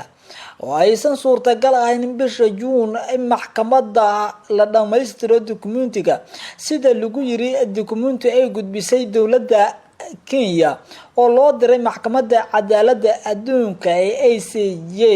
laakiin dawladda Kenya ayaa waxa ay ku doodaysaa in fayraska corona uu saameyn ku yeeshay shaqada qareenada ku metelaya dacwadda oo ay sheegeen inay xayirmeen isla markaasna ay deegaano kala duwan ku kala sugan yihiin waxay sidoo kale Kenya ay sheegtay in xanuunka safmarka uu saameyn ku yeeshay dhaqaalaha dalkeeda iyadoo ay ku tilmaamtay in miisaaniyadda dawladda dib loo eegayo iyo sidii ahmiyad loo sii lahaa arrimaha degdega ee muhiimka ah sida la dagaalanka cudurka coronavirus dalabkan dawladda Kenya ayaa ujeedkiisu yahay in mar kale dib loo dhigo dacwadii kiiska u dhaxeeya Soomaaliya iyo sidoo kale Kenya ee dhanka badda la xiriiray kaas oo loo ballansanaa in maxkamaddu dhawaana ay furto dhageysigana la bilaabo dhanka kale dawladda Soomaaliya oo ka jawaabaysa qorshaha ay dawladda Kenya doonayso in dib loogu dhigo dhageysiga dacwadda badda ayaa ka hortimid arrintaasi dawladda Soomaaliya waxay ka hortimid dib u dhigista dhageysiga dacwadda badda ee Soomaaliya iyo Kenya in mar kale dib loo dhigo oo ay Kenya dalbatay sabab la xiriira cudurka coronavirus xukuumadda Soomaaliya waxay ku eedeysay Kenya inay doonayso in muranka lagu xaliyo meel ka baxsan maxkamadda warqadda ay dawladda Soomaaliya qortay waxa ay ku sheegtay in ay tahay barkii saddexaad oo ay Kenya codsato in dib loo dhigo iyadoo ka cabatay cadaadis diblomaasiyadeed oo weyn oo kaga imaanaya dhinaca Kenya Soomaaliya waa run in dunida cudurkaasi uu ka dilaacay oo maqal furan oo maxkamadda gudaheeda aan dhici karin iyo isku socod aanu jirin oo dulimaadyadii lagu tagi lahaa heeg aysan jirin oo aysan shaqeynayn oo dal walba uu albaabada xirteen hase yeeshee maxkamaddu waxa ay soo saartay in shaqadeedu ay awoodi karto hab maqala iyo muuqaal oo ay dacwadda ku dhageysato ayuu yiri ra'iisul wasaare ku-xigeenka Soomaaliya Mahdi Maxamed Guuleed Qadar oo la hadlay laanta afka Soomaaliga ee BBC bisha June dalal badan ayaa dacwadooda lagu dhageysan doonaa maqal iyo muuqaal ilaa iyo haatan halkiis ayaa la dhageystay waqtigiina loogu talagalana lagu dhageystay maxkamaduna maqal iyo muuqaal ayay ku qaaday marka anaguna waanu ka hornimid mowqifka dawladda Soomaaliyana waxa weeye in dacwadaas aan maalin dib loo dhigin go'aankuna uu yahay sidaan u qornay maxkamadda caalamiga taas oo aanu ku sheegayno in dacwadda lagu qaado hab maqal iyo muuqaal ama video conference oo maxkamadda ay gacanta ku hayso ka shaqeynta tijaabinta ayuu yiri mar kale Mahdi Guuleed oo sharaxaya qaabka dawladda Soomaaliya ay uga hortimid qorshaha dawladda Kenya ay ku doonayso in dib loogu dhigo dhageysiga dacwadda badda waa markii saddexaad oo ay dowladda Kenya iyadu qorsheynayso in dib loo dhigo dhageysiga dacwadda badda ee u dhaxaysa dalalka Soomaaliya iyo Kenya. inta badan dadka falaqeeya arrimaha diblomaasiyadda ayaa ku eedeeyay dowladda waddanka Kenya inay doonayso inay marin habaabiso dacwadda u dhaxaysa Soomaaliya iyo Kenya ee yaalla maxkamadda cadaaladda adduunka, iyadoo Kenya doonaysa in lagu xalliyo arrintaasi meel ka baxsan maxkamadda oo ay Kenya ku rajo weyn tahay inay wada hadal ka yeeshaan Soomaaliya iyo Kenya, maadaama dowladda Kenya la sheegay inay si weyn uga walwal qabto inay Soomaaliya kaga guuleysato dacwaddaasi. Midowga Yurub ayaa dalalka Geeska Afrika oo ay Soomaaliya ku jirto waxay ugu deeqeen lacag ka badan 105 milyan. Midowga Yurub ayaa ku dhawaaqay inay siin doonaan dalalka Geeska Afrika dhaqaale dhan 105 milyan iyo 500 oo dheer si wax looga qabto cudurka kiiska coronavirus ee dalalka Geeska Afrika sida weyn ugu sii fidaya. Midowga Yurub ayaa sheegay in xaaladda bini'aadantinimo ee gobolku ay sii darnaanayso isla markaasna ay dayacaad badan ka muuqdaan, iyadoo dagaalada hubeysan iyo barakaca iyo abaaruhuna ay soo noqnoqdeen, iyo sidoo kale daadadka oo loo baahan yahay taageero weyn oo Midowga Yurub ay siiyaan dalalka Geeska Afrika. Midowga Yurub waxay go'aamiyeen inuu gacan ka geysto wax ka qabashada baahiyada bini'aadantinimo ee ka jira dalalka Geeska Afrika. Gargaarka Midowga Yurubna waxa uu taageeri doonaa bulshada dhibaataysan, waxa uuna xoojin doonaa tillaabooyinka looga hortagayo faafitaanka coronavirus ayaa lagu yiri warbixin ay soo saareen Midowga Yurub. deeqda Midowga Yurub laga heli doono ayaa waxaa loo qaybsan doonaa sida tan oo loo qoondiyay. Djibouti waxaa la siin doonaa 500 oo euro, waxaana sidoo kale la siin doonaa Ethiopia 43 milyan oo euro, halka Kenyana la siin doono 15 milyan oo euro. Soomaaliyana waxaa la siin doonaa 48 milyan oo euro. Qaramada Midoobay ayaa sheegtay in daadad maalmihii la soo dhaafay ka da'ay Soomaaliya ay ku dhinteen dad gaaraya 24 qofood, sidoo kale tan ay barakac xooggan ka dhashay taasoo ka dhacday ilaa 24 degmo. sida lagu sheegay warka ka soo baxay xafiiska isku duwitaanka gargaarka qaramada midoobay ee loo yaqaano OCHA, waxa ay dadaalkan u yimid iyadoo dalalku ay la daaladhacayaan ka hortagitaankiisa cudurka coronavirus ilaa iyo haatanna ay ku dhinteen inta la xaqiijiyay 53 qofood Soomaaliya, isla markaasna ay sii korortay dadka cudurkaasi ku dhacay oo ilaa iyo haatan gaaraya 1284 qofood oo cudurka haleelay. lacagtan ayaa la filayaa inay Soomaaliya wax weyn ay ka tarto dhanka ka hortagga cudurka coronavirus. horeyna dowladda Soomaaliya ayaa u dalbatay inay hesho taageero dhaqaale oo ay kula tacaasho cudurka COVID-19. boqorka dalka Jordan Cabdallah labaad ayaa ka digay in qorshaha dowladda Israa'iil ay ku doonayso daanta galbeed inuu hogaamin doono dagaal weyn, isla markaasna ay boqortooyadiisu ay ka fakarayso wax kaaseeto ay ku jirto in ay ka baxdo heshiiskii nabadda ee ay la gashay Israa'iil sanadkii 1994. ma doonayno inaynu hanjabaad samayno ama inaynu abuurro jawi muran, balse waxaynu ka fakaraynaa wax kaseeta, ayuu yiri boqor Cabdallah asagoo la hadlaya wargeys ka soo baxa wadanka Jarmalka. waxayna ahayd mar wax laga weydiinayay suurtagalnimada inuu ka baxo heshiiskii wada Carba, isla markaasna ay kaloreeta kala saxiixdeen Israa'iil iyo Jordan. ayaa Israa'iil iyo daanta galbeed la wadaagto xuduud dhan 335 kilomitir, waxaana wada shaqayntooda aad uga faa'iideysta militariga iyo sirdoonka Israa'iil. dowladda isbahaysiga Israa'iil ee uu hogaaminaya ra'iisul wasaare Benjamin Netanyahu ayaa la filayaa inay ku dhawaaqdo qorshe ay ku sheeganayso madax banaanida dooxada Jordan iyo deegaanada Yuhuudda ay ku leedahay dhulka reer Falastiin, iyada oo Mareykanku taageerayo. waan ku raacsanahay dalal badan oo Yurub iyo beesha caalamka in sharciga ciidda ugu awooda badan lagu dhaqi doono bariga dhexe, ayuu yiri boqor Cabdallah asagoo intaas ku daray in xalka labada wadan uu yahay qorshaha kaliya ee horey loogu socon karo. boqorka wadanka Jordan waxa uu sheegay in haddii burburto dowladda wadanka Falastiin inay jiri doonto qaska iyo xagjirnimada dheeriga isla markaasna uu gobolka ka dhici doono dagaal haddii Israa'iil ay goosado daanta galbeed ee bisha Juulaay. wuxuuna sheegay inay hogaamin doonaan dagaal weyn oo ay la gasho boqortooyada reer Haashim ee Jordan sida uu sheegay Cabdalle. bishii September militariga Jordan ayaa fuliyay dholotus military oo laga sameeyay xuduudka galbeed ee buuraleyda ee lala wadaago wadanka Israa'iil iyadoo isku diyaarinayay suurtagalnimada duulaan heshiye oo ku yimaan kara wadanka Jordan. dholotuskaas oo ay ka qayb galeen boqor Cabdalla iyo ra'iisul wasaare Umar al-Rasaas iyo xubno sarsare waxay soo jeediyeen in indhaha warbaahinta Israa'iil ay aragto xiisada gobolka inay sare u sii kacayso. boqorka dalka Jordan Cabdalla labaad waxa uu ku andacoonayaa haddii Israa'iil ay sii wado daandaansiga iyo wareegitaanka dhulka daanta galbeed ee qase inay Jordan qaadi doonto dagaal ka dhana Israa'iil. Israa'iil ayaa wada qorshe ay kula wareegayso deegaano horle oo ka tirsan wadanka Falastiin. Falastiiniyiintuna waxay isku dayayaan inay iska caabiyaan dowladda iyo shacabka duulaanka ee reer Israa'iil. Mareykankuna waxa uu gacan siinayaa xukuumadda Benjamin Netanyahu oo ku taageerayo in la wareegto deegaano horle oo ku yaala dhulka reer Falastiin gaar ahaan daanta galbeed ee Gaza. dowladaha carabta intooda badan waxay ka soo horjeesteen daandaansiga dowladda Israa'iil iyo deegaamaysiga dhulka cusub ee reer Falastiin. weli ma jirto wax xal oo ay gaareen dhinacyada kala duwan ee isku haya arrimaha Gaza, balse Israa'iiliyiintu waxay isku diyaarinayaan deegaamaysi dhul hor leh halka Falastiiniyiintuna ay isku diyaarinayaan wax iska caabin iyo nafti hurnimo ay bilaabaan maadaama Israa'iil oo taageero ka helaysa Mareykanka ay si laba jibaarayso inay deegaano hor leh oo ay leedahay Falastiin inay dejiso Yuhuudda reer Israa'iil.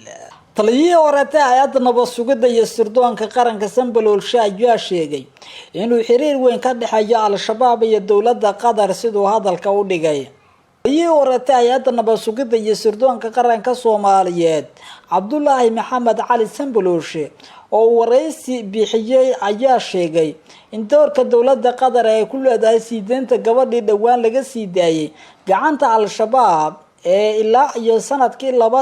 2018 ay ku haysteen gudaha Soomaaliya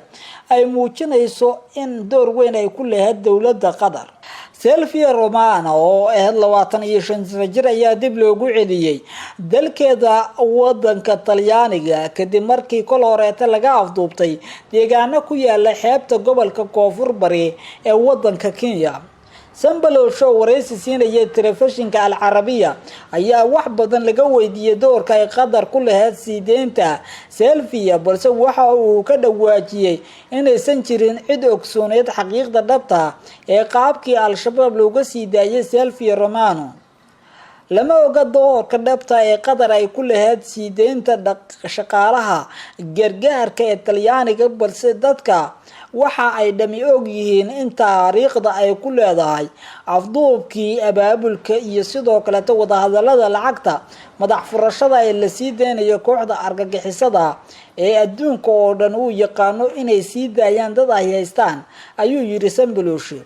taliyihii horeeta ayaa carabka ku dhiftay in Qatar ay door aan caadi ahayn ka ciyaarto arrintan iyadoo xiriir la sameeyay xubnaha ugu jira gudaha al-shabaab sidoo kale tan dad uu sheegay inay ku leeyihiin dowladda dhexe gaar ahaan hay'adda NISA. waxaan shaki ku jirin in dowladda Qatar ay door weyn ka ciyaarto sidii xiriir ay ula sameeyay lahayd xubnaha ku jira al-shabaab oo ay ula macaamilaan iyo shakhsiyaadka ugu jira dowladda Soomaaliya ee hadda gaar ahaan hay'adda nabad sugidda sida uu yiri Sanbalolshe. Sanbalolshe waxa uu dowladda Qatar ku eedeeyay in ay tahay dowladda kaliya ee adduunka ka jirta isla markaasna taageero u muujisa al-shabaab, wuxuuna madaxda hadda NISA ku sheegay inuu yahay qofka ugu saameynta badan ee Qatar ay ku haysato gudaha Soomaaliya. Sanbalolshe ayaa sheegay in iminka jirto istiraatiijiyad weyn oo u dhaxaysa dowladaha Qatar iyo Soomaaliya, taasina ay sababtay in ay soo dhaweysato dowladda Soomaaliya madaxda iminka ka arimaysa Qatar iyo lacagaheeda, isla markaasna ay iska fogeeyaan dalalkii kale ee Carbeed sida Imaaraadka iyo Sacuudi Carabiya sidoo hadalkiisa u dhigay Sanbalolshe. Sambaloshe oo wax laga weydiiyay haddii uu jiro xiriir ka dhexeeya al-shabaab iyo Qatar ayaa ku jawaabay inuu jiro xiriir ka dhexeeya labada dhinac balse waxa uu sheegay inuusan xog fiican ka hayn qaabkii loo maray siideynta selfie Romano kadib Sambaloshe waxa uu in yar ka hadlay qaabka ay dowladda Qatar lacagaha ku soo gaarsiiso al-shabaab waxa uu sheegay inuu aaminsan yahay in lacagahaasi loo soo mariyo dad ku jira dowladda iyo ganacsato xiriir la leh hay'adda Qatar waxa uu sheegay in eedeymaha loo soo jeediyay in Qatar ay ku leedahay xiriir kooxaha xagjirka ah iyo sidoo kale kaalmada dhaqaale iyo maalgelinta howlgallada waxa uu sheegay in ay tahay arrin muuqata isla markaasna ay caddahay in taageerada al-shabaab ay aad uga hesho dowladda Qatar Sambaloshe ayaa sidoo kale la weydiiyay saameynta ay ku yeelan karto lacagta uu sheegay in dowladda Qatar ay siiso kooxda al-shabaab ee xiriirka la leh al-Qaacida iyo waxa ay ka dhigan tahay in kooxdan ka dagaalanta bariga Afrika waxa uu ku jawaabay lacagta madax furashada iyo kuwa kale oo ay Qatar siiso al-shabaab waxay wax weyn ka qaadanaysaa weerarada kooxdan ay ka fuliso Soomaaliya Uganda iyo Kenya iyo sidoo kale in loo adeegsado weerarada ka dhanka dowladaha Mareykanka iyo Israa'iil sidoo hadalka u dhigay Sambaloshe sidoo kale waxa uu sheegay in al-shabaab ilahaas dhaqaale ay ka saacidi karaan agaasinka weerar argagixiso askaraynta dhalinyarada iyo hubinta iyo in ay soo agaasinto qaraxyo ay dhaqaale badan ay ku fuliso iyo dagaalo ka dhaca gudaha Soomaaliya iyo wadamada dariska la ugu dambeyntii danjiraha ayaa fariin u diray dowladda Qatar oo uu aaminsan yahay inay taageero xoogan ay siiso al-shabaab iyo kooxaha argagixisada asagoo sheegay in dunida oo dhan ay isha ku hayso loona baahan yahay dowladda Qatar ay wax weyn ka bedesho arrinta iminka taagan ee ku saabsan in lagu eedeynayo inay taageeraan ururada argagixisada xukuumadda Somaliland ayaa ku dhawaaqday qaab cusub oo lagu wajahayo xuska munaasabadda 18 May xukuumadda Somaliland waxay go'aamisay munaasabadda 18 May loo bedelo caawinaad iyo gurmad bilaadantinimo oo la gaarsiinayo dadka danta yar ee reer Somaliland kulan madaxweynaha Somaliland uu hogaaminayo oo yeesheen 5 wasiir iyo maareeyaha hay'adda qaxootiga iyo barakacyaasha Somaliland iyo sidoo kale ka hortagga musiibooyinka iyo kaydka raashinka ayaa loogu qaatay go'aanka in gurmad degdeg la gaarsiiyo danyarta Somaliland caawinaadan ila lagu kalsoon yahay waxay Garaa TV u sheegeen in ay ka kooban tahay raashin dawooyin iyo agab ciideed loogu talagalay caruurta iyo sidoo kale agab loogu talagalay in looga hortago cudurka coronavirus madaxweyne Biixi ayaa go'aamiyay in caawinaada la gaarsiiyo dad kor u dhaafaya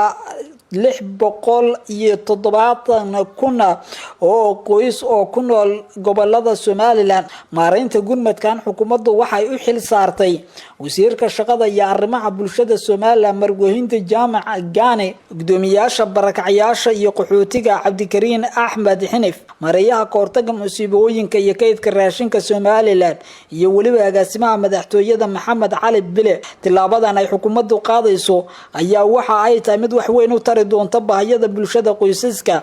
ee tabaaleysan ee ku nool deegaanada Somaliland iyadoo madaxweyne Muuse Biixi Cabdina uu shaaca ka qaaday in xukuumaddiisu ay u faa'iideey doonto dadka danta yar iyo kuwa la tabaaleysan dhibaatooyinka ka jira guud ahaan Somaliland 18 May ayaa xilligii Somaliland ay ku dhawaaqday inay gooni isku taag Soomaaliya inteeda kale ay ka tahay in dib ula soo laabatay midowgii Soomaaliya ay kolkii hore la gashay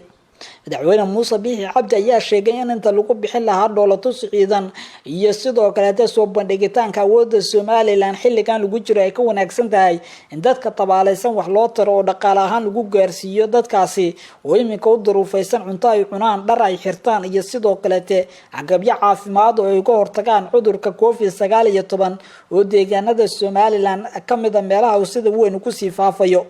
madaxweynaha Mareykanka Trump ayaa ku goodiyay inuu xiriirka u jari doono wadanka Shiinaha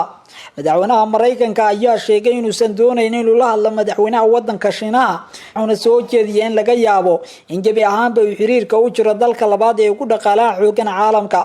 waraysi uu siiyay telefishinka Fox Business, Trump waxa uu ku sheegay inuu aad uga niyad jabsan yahay guuldarrada China uu ku xakamay waayay faafitaanka cudurka coronavirus sida uu sheegay oo iminka halis weyn ku heshiiskii ganacsi ee bishii Janaayo lagu gaaray magaalada Beijing. Ma doonayno iminka tani inay dhacdo, Trump ayaa yiri. waxaanu galnay heshiis ganacsi waxaase iminka muuqata oo aan dareemayna inuu saxaalku ahayn sidii horeete. warqadii lagu qoray heshiiska weli way qoneed, balse waxa yimid safmarkaan mana muuqato ayuu yiri hadda sidii horeete. Trump ayaa wax laga weydiiyay soo jeedin ka timid senator jamhuuriga oo ah in dalku galka loo diido ardada Shiinaha ay codsanaysa waxbarashada xiriirka la leh amniga qaranka. waxa uu sheegay waxyaabo badan oo inuu sameyn karno, waxa ka mid ah in aan gabi ahaanba xiriirka u jarno Shiinaha. haddii sidaas aynu sameyno waxa noo dhici doona oo aynu kaysan doonaa $500 milyan oo dollar ayuu yiri Trump, kuwaas oo lagu tixraacayo qiimaha badeecada sanadka seete oo Mareykanku ka soo dhoofsado Shiinaha. afyeenka wasaaradda arrimaha dibadda Shiinaha ayaa magaalada Beijing isagoo jooga sheegay in xiriirka ay sii joogtay doonaan danta ugu jirto shacabka labada wadan iyo xasiloonida iyo nabadda caalamka sidoo hadalka u dhigay. madaxweyne Trump ayaa dhowr jeer horeeta ku eedeeyay dawladda wadanka Shiinaha inay ka gaabisay la dagaalanka cudurka coronavirus iyo inay caalamka uga sii digto khatartiisa isagoo cudurkaas markii hore ka soo dilaacay magaalada Wuhan ee wadanka Shiinaha. sanitaanada adduunka waxay ku wareersan yihiin meero cusub kadibna jaxiimo ayay ugu yeereen. culimada ku takhasusay cilmiga hawada sare waxa ay sheegeen inay heleen meero cusub oo ay ku magac dareen meeraha jaxiima ama wasba 79. culimada falaagada waxa ay sheegeen in meerahan uu dushiisa roob ka doo waxayna ugu yeereen naar sida birta la dhalaaliyay. meeruhu waxa uu ka baxsan yahay waxa loogu yeero gruubka cadceedda. hay'adda cirbixiyeennada Mareykanka ee NASA waxa ay shaaciseen astaamaha meerahani in meerahani uu leeyahay cir cawlan ama sama cawlan. sidoo kale tan waxay sheegteen daruur la'aan uu taagan yahay isagoo ka kooban qaac iyo sidoo kale daqiiq wata kuleyl sida ay sheegtay hay'addan warka ay soo saartay NASA. waxaa la isku raacay in meerahani uu yahay mid duufaano badan iyo awood xoogan leh, wax kasteeto aan dunida hore loogu aragna wata. saynisyahanadana wax ka dhiga jaamacadda Johns Hopkins waxa ay sheegeen arintani ay tusisay waxyaabo adduunka sare ee ka jira oo ay ku wareersan yihiin cilmi maadi ahaan. culimada sidoo kale intaasi waxay ku dareen in meelaha loogu magac daray jaxiima isla markaasna uu leeyahay astaamo asagoo dhulka ifinaya ilaa iyo 780 sano oo iftiinkiisu uu socdo. meerahan cusub ee ay daboolka ka qaadeen saynisyahanadu waxa uu iminka yahay mid ay si weyn u hadalhayaan saynisyahanada dunida oo ku jahawareersan qaabka loo dhigayo. Kenya oo qaratay markii ugu horeysay inay burbur dhaqaale oo xoogan kala kulantay qaadka ay u dhoofin jirtay Soomaaliya ee kol hore la joojiyay. Somaliland oo ashtaka ka dhana Mareykanka iyo Itoobiya u gudbisay wadamada kale ee beesha caalamka. Mareykanka oo soo saaray dawo loogu talagalay in lagaga hortago cudurka coronavirus-ka. gudoomiyaasha labada aqal ee baarlamaanka Soomaaliya oo u cadeeyay mucaaradka inaysan marnaba dhici doonin in dib loo dhigo doorashada Soomaaliya. guddiga doorashooyinka wadanka Itoobiya oo ruqsadii kala noqday xisbiga midnimada Soomaalida iyo xisbiyo kale oo fara badan. dawladda Qatar oo gargaar gaarsiisay magaalada Hargeysa ee caasimadda Somaliland iyo gaashaanbuurta NATO oo Turkiga ku garab istaagtay howlgalka uu ka wado wadanka Liibiya. sida hordhaca warkeena aan idinku sheegayba Kenya ayaa qaratay markii ugu horeysay in burbur dhaqaale oo xoogan ay kala kulantay qaadka ay u dhoofin jirtay wadanka Soomaaliya oo horay ay u joojisay dawladda dhexe ee Soomaaliya. gudoomiyaha iskaashatada qaadka gobolka Meru ee wadanka Kenya Kimasi Manjuru ayaa sheegay in halkii maalin oo kaliya Muqdisho ay u iibgeyn jireen qaad ku kacaya adduun lacageed oo u dhaxeeya $250,000 ilaa $400,000 taasi oo uu sheegay in mararka qaarna ay gaari jirtay $5 milyan. wuxuu sheegay in iminka ay fursadaasi meesha ka baxday oo ay iminka shaqo la'aan la daalaadhacayaan dad ka badan 500 oo kun oo qof oo Kenyan ah oo ka shaqayn jiray gurista qaadka ka baxa gobolka Meru ee wadanka Kenya kuwa soo rara iyo kuwa daabula oo uu sheegay in ay dhaqaale fara badan ku qabeen balse tan iyo markii la hakiyay uu dhaqaalahaasi meesha ka baxay waxa kale oo gudoomiyaha iskaashatada qaadka wadanka Kenya uu sheegay in tani xitaa ay saameysay canshuurtii ay heli jirtay dawladda Kenya wuxuu ka dalbaday dawladaha Soomaaliya iyo Kenya inay sida ugu dhaqsaha badan ay ku soo celiyaan qaadkii loo beecgeyn jiray Soomaaliya ganacsato badan ayaa shaqo la'aan ku noqday qaadka wuxuuna sheegay in xitaa ay tani saameynayso ganacsatada Soomaalida ah ee qaadka ka ganacsan jiray hadalka gudoomiyaha iskaashatada qaadka wadanka Kenya waxa uu imaanayaa iyadoo oo dawladda Soomaaliya ay go'aan ku qaadatay in la joojiyo ku dhawaad 30 diyaaradood oo si joogto ah Soomaaliya u imaan jiray qaadna ka keeni jiray wadanka Kenya hase yeeshee tan iyo markii qaadka la joojiyay waxa jiray tiro yar oo jaad ah oo si dhuumasho lagu soo Soomaaliya sida ay sheegeen qaar kamid ah haweenka qaadka ka ganacsada ee Muqdisho haweenay qaadka ka ganacsato oo ku nool magaalada Muqdisho ayaa sheegtay in qaadku uu si dhuumasho ku yimaado isaga oo soo maray dekada magaalada Kismaayo haweenaydaasi ayaa sheegtay in kolkii hore ay kiilada jaadka ku iibin jireen lacag u dhaxaysa $20 ilaa $25 balse hadda ay siistaan halkii kiilo $120 haweenayda ayaa sheegtay in ay faa'iido ballaaran ay ku qabaan joojinta jaadka warbaahinta gudaha Kenya ayaa sidoo kale sheegtay in burburkan dhaqaale ee iminka soo gaaray Kenya uu noqon doono mid aan ka soo kabsasho lahayn maadaama uu si toos ah u burburi karo dhaqaalaha ganacsato badan oo Kenyan ah oo ku tiirsanaa Soomaaliya kuna xirnaa qaadka loo beecgeyn jiray gudaha wadanka Soomaaliya ganacsatada Kenyaanka ayaa iminka sheegay in dhibaatada laga dhaxlayo safmarka COVID-19 ay kaga daran tahay mid dhaqaale ee ka qabsatay qaadka ay u beecgeyn jireen Soomaaliya ee la joojiyay Kenya ayaa muddo dheer faa'iido ballaaran ka helaysay ka ganacsiga qaadka ka baxa dalkeeda ee ay u soo dhoofin jirtay Soomaaliya hase yeeshee suuqa Kenya ayaa mar qura burburay markii ay dawladda Soomaaliya ku dhawaaqday in la joojiyay jaadkaasi oo aan wax faa'iido ah ugu jirin dhinaca Soomaaliya Somaliland ayaa ashtaka ka dhana Mareykanka iyo Ethiopia u gudbisay wadamada kale ee beesha caalamka Somaliland ayaa beesha caalamka u bandhigtay mowqifkeeda ku aadan qaabka wadamada Ethiopia iyo Mareykanku ay u wadaan wada hadallada Somaliland iyo Soomaaliya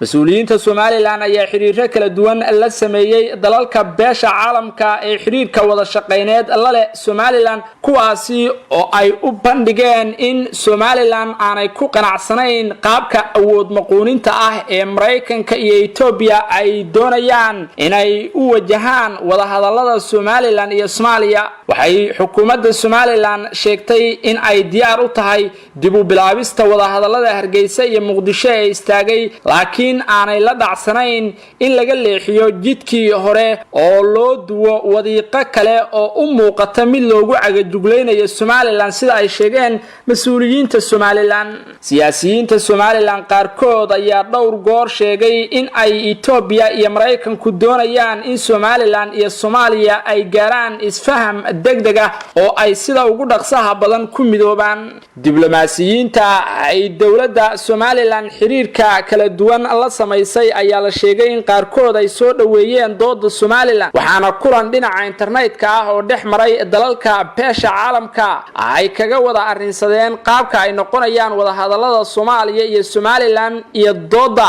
xukuumadda Somaliland ee ku aadan ashtakada ay ka tahay wadamada Ethiopia iyo sidoo kale Mareykanka diblomaasiyiinta ka socday dhowr dal oo reer Yurub ah sida Ingiriiska Norway iyo dawladda Turkiga oo iyadu kolkii hore garwadeen ka ahayd wada hadallada Hargeysa iyo Muqdisho ayaa sheegay inay tixgelinayaan codsiga Somaliland oo ay dib ugu laaban doonaan Mareykanka iyo Ethiopia in ay wax ka bedelaan qaabka ay iminka ku wajahayaan wada hadallada oo laga dhigo kuwa daahfuran oo cid walba ay ra'yigeeda xor u tahay Somaliland ayaa ka carootay hadal dhawaan ka soo yeeray safiirka dawladda Mareykanka u fadhiya Soomaaliya Danjira Donald Yamamoto iyo mid ka sii horeeyay oo ka soo yeeray ra'iisul wasaare Abiy hadalladaasi ka soo kala yeeray Mareykanka iyo Itoobiya ayaa xambaarsanaa dhawaqa midnimada iyo in dib la isugu soo celiyo Muqdisho iyo Hargeysa hase yeeshee xukuumadda Somaliland ayaa doonaysa in ay miiska la fariisato dawladda dhexe ee Soomaaliya iyada oo ku gorgortamaysa inay xaq u leedahay inay gooni isaga taagto Soomaaliya inteeda kale oo ay hesho ictiraaf buuxa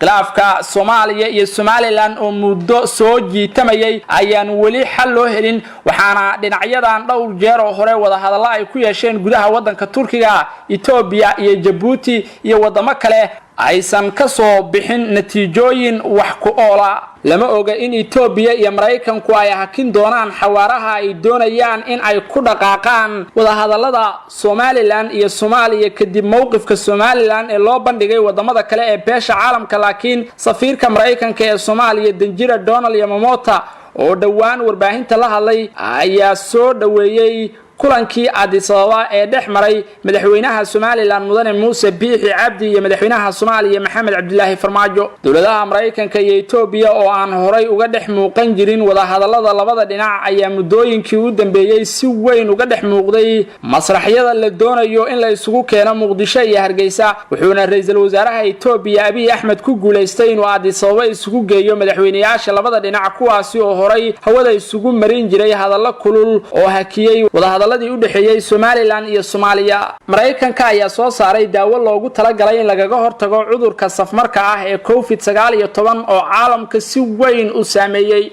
xilli dunida oo dhan ay hardan ugu jirto soo saarista daawada rasmiga ah ee cudurka COVID-19 ayaa saynisyahano u dhashay wadanka Mareykanku waxa ay ka dhawaajiyeen inay heleen daawo wax u taraysa bukaanada qaba cudurka COVID-19 saynisyahano ku takhasusay cilmiga biology-ga oo ka tirsan shirkadda Sorrento ee ku taala gobolka California ee dalka Mareykanka ayaa ku guuleystay inay helaan daawo ka hortagaysa cudurka coronavirus-ka shirkadda ayaa sheegtay in daawada loo yaqaano STI-1499 antibody ay ka joojisay coronavirus in uu galo 100% unugyada bini'aadamka caafimaadka qaba kadib tijaabooyin la sameeyay war-saxaafadeed ka soo baxay shirkadda Sorrento ayaa waxa lagu sheegay in ay soo saari karto ilaa 200,000 bil waliba isla markaana ay u baahan tahay ogolaanshiyo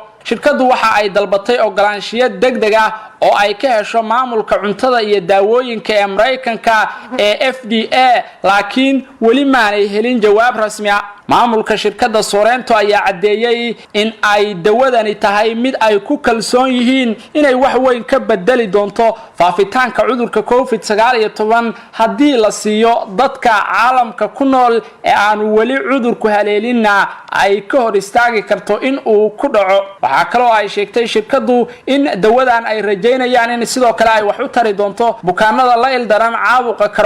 coronavirus ayaa caalamka si weyn u halakeeyay waxaana Mareykanku uu iminka yahay dalka koobaad ee cudurku uu saameynta ugu ba'an ku yeeshay isla markaana uu ka geystay kiisaska dhimashada ee ugu badan dawadan ayaa hadii si rasmi ah loo ansixiyo waxa ay noqon doontaa mid ay dawladaha caalamku ku tartami doonaan soo iibsashadeeda maadaama ay dunida oo dhan u hanqal taagayso dawada rasmiga ah ee COVID-19 gudoomiyaasha labada aqal ee baarlamaanka Soomaaliya ayaa kulan gaar ah la qaatay madaxweynihii hore ee Soomaaliya Xasan Sheekh Maxamuud oo ay ka wada hadleen arrimaha doorashooyinka Soomaaliya iyo walwalka ay mucaaradku qabaan ee ku aadan inay dib u dhacdo doorashada Soomaaliya oo ay muddo kororsi samaysato dawladda uu horkacayo madaxweynaha Soomaaliya Maxamed Cabdilaahi Farmaajo madaxweynihii hore ee Soomaaliya iminkana ah gudoomiyaha xisbiga UPD Xasan Sheekh Maxamuud oo muddo ku xayirnaa dalka Turkiga ayaa dhawaan dib ugu soo laabtay dalka Xasan Sheekh ayaa ka hor intaanu ka soo duulin Ankara waxa uu kulan gaar ah halka kula qaatay gudoomiyaasha labada aqal ee baarlamaanka Soomaaliya oo ay ka wada hadleen laba arrin oo muhiim ah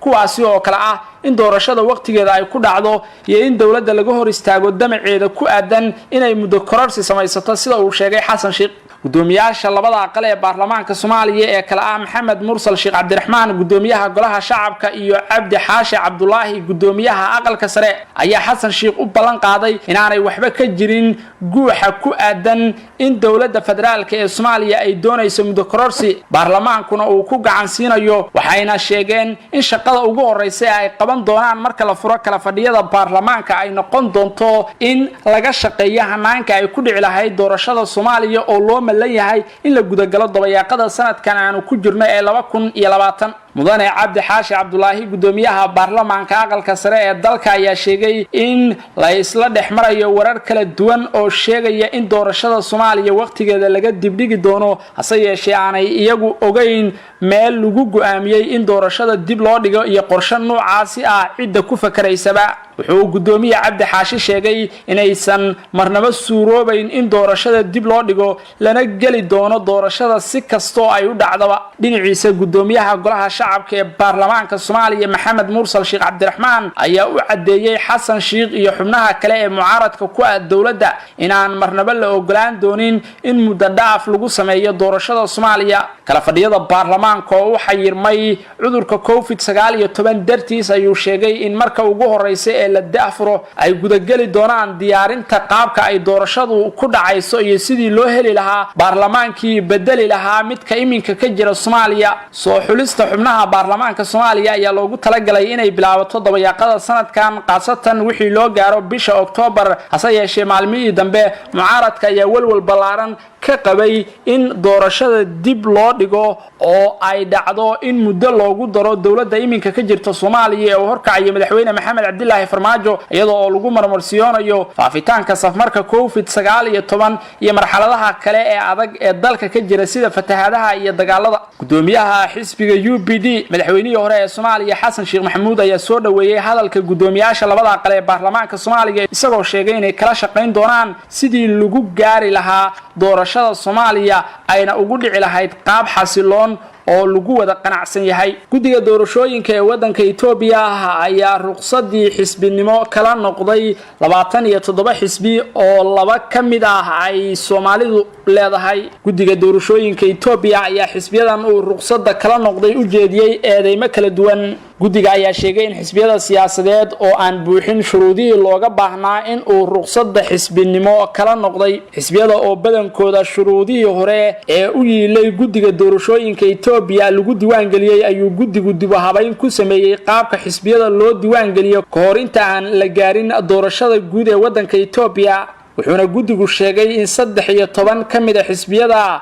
shuruudaha xisbinimo buuxin waayay in ruqsadda xisbinimo lagala noqday sidoo kale 14 xisbi oo guddiga doorashooyinka uu ugu yeeray inay soo dhameystiraan dukumentiyada looga baahan yahay oo aan ka soo jawaabin dalabkii guddiga ayaa iyagana lagala noqday ruqsaddii xisbinimo guddiga doorashooyinka Itoobiya wuxuu intaa ku daray in 106 xisbi siyaasadeed ee dalka Itoobiya jira 76 kamid ah oo shuruudihii looga baahnaa soo buuxiyay in loo aqoonsaday xisbinimo xisbiyada siyaasadeed ee ruqsadda xisbinimo lagala noqday waxa kamid ah 2 xisbi oo deegaanka Soomaalida laga leeyahay kuwaasi oo kala ah xisbiga midnimada Soomaalida iyo xisbiga dhaqdhaqaaqa dimuqraadiyadda shacabka Diilwabi dalka Itoobiya oo ay ka diiwaan gashan yihiin xisbiya siyaasadeed oo ka badan 100 inkastoo ay qaar kamid ah xisbiyadaasi ay qadka ka baxeen oo ay tirada xisbiyada iminka isdhimeen haddana wali xisbiyada siyaasadeed ee dalka Itoobiya ka jira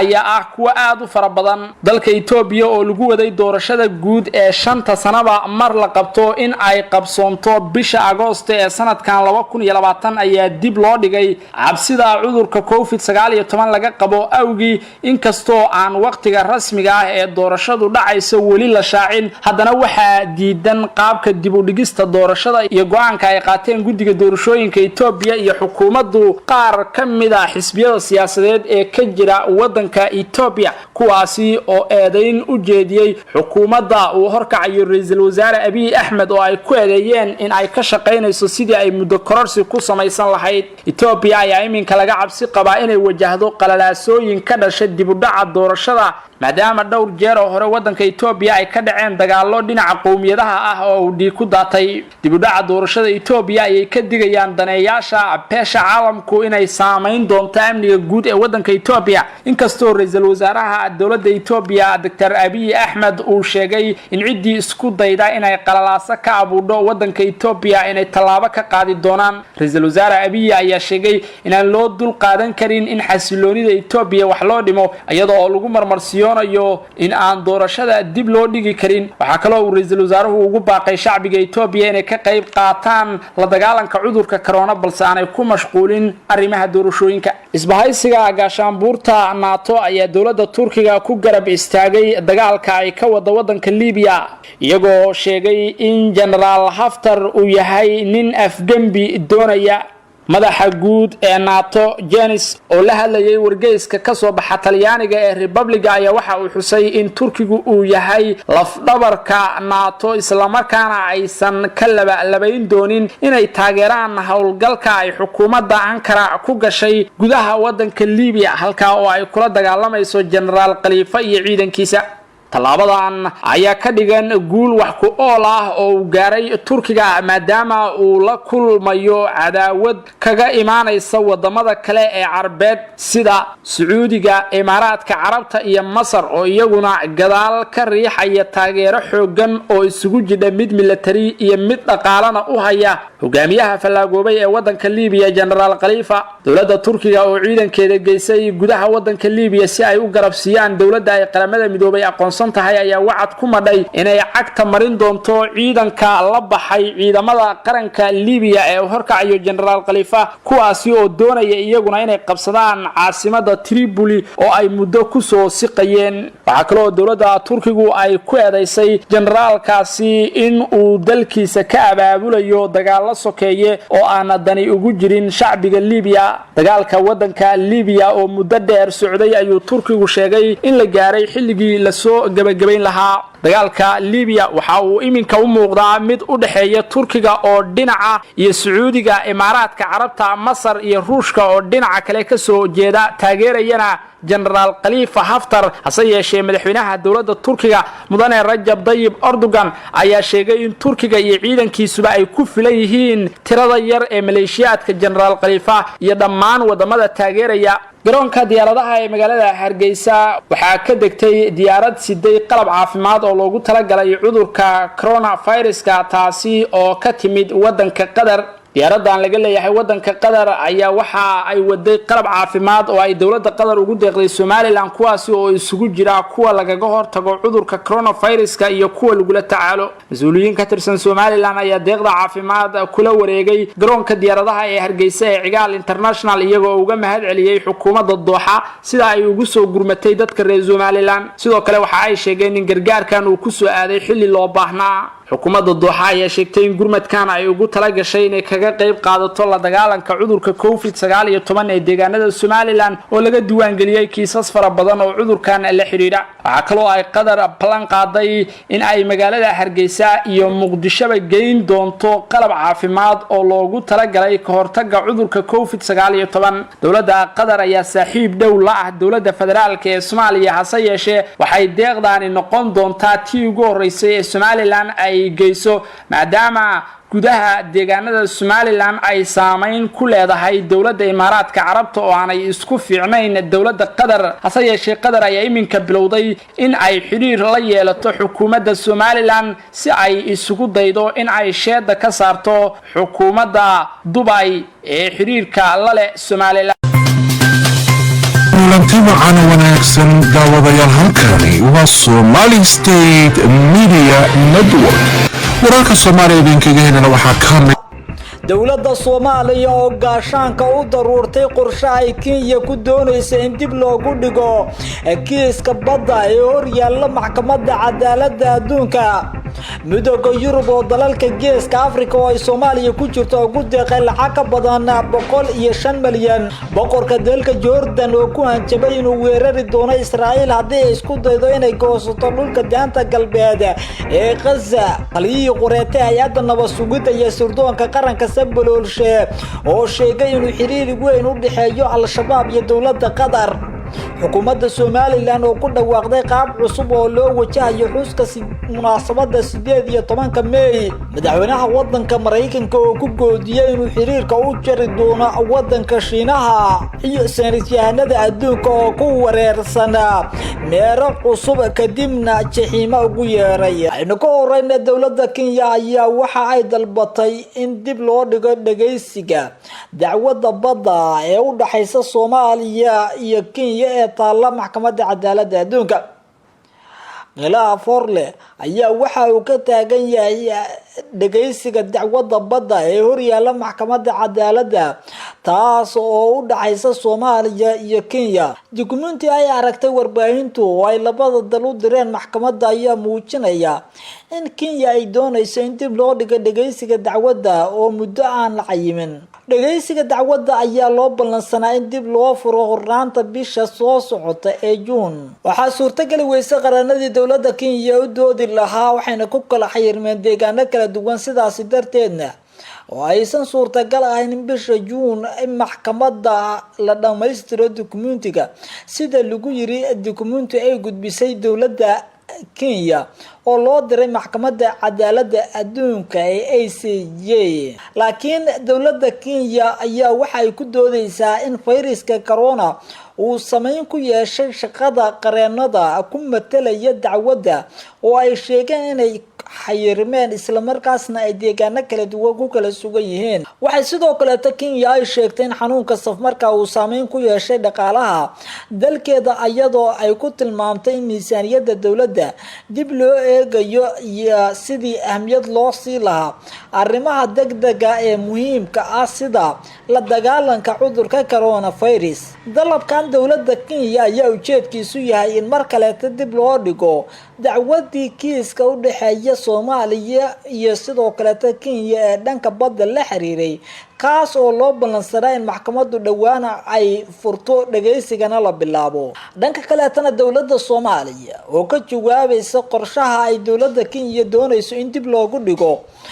dhageysiga dacwadda badda ayaa ka hortimid arrintaasi dawladda Soomaaliya waxay ka hortimid dib u dhigista dhageysiga dacwadda badda ee Soomaaliya iyo Kenya in mar kale dib loo dhigo oo ay Kenya dalbatay sabab la xiriira cudurka coronavirus xukuumadda Soomaaliya waxay ku eedeysay Kenya inay doonayso in muranka lagu xaliyo meel ka baxsan maxkamadda warqadda ay dawladda Soomaaliya qortay waxa ay ku sheegtay in ay tahay barkii saddexaad oo ay Kenya codsato in dib loo dhigo iyadoo ka cabatay cadaadis diblomaasiyadeed oo weyn oo kaga imaanaya dhinaca Kenya Soomaaliya waa run in dunida cudurkaasi uu ka dilaacay oo maqal furan oo maxkamadda gudaheeda aan dhici karin iyo isku socod aanu jirin oo dulimaadyadii lagu tagi lahaa heeg aysan jirin oo aysan shaqeynayn oo dal walba uu albaabada xirteen hase yeeshee maxkamaddu waxa ay soo saartay in shaqadeedu ay awoodi karto hab maqala iyo muuqaal oo ay dacwadda ku dhageysato ayuu yiri ra'iisul wasaare ku-xigeenka Soomaaliya Mahdi Maxamed Guuleed Qadar oo la hadlay laanta afka Soomaaliga ee BBC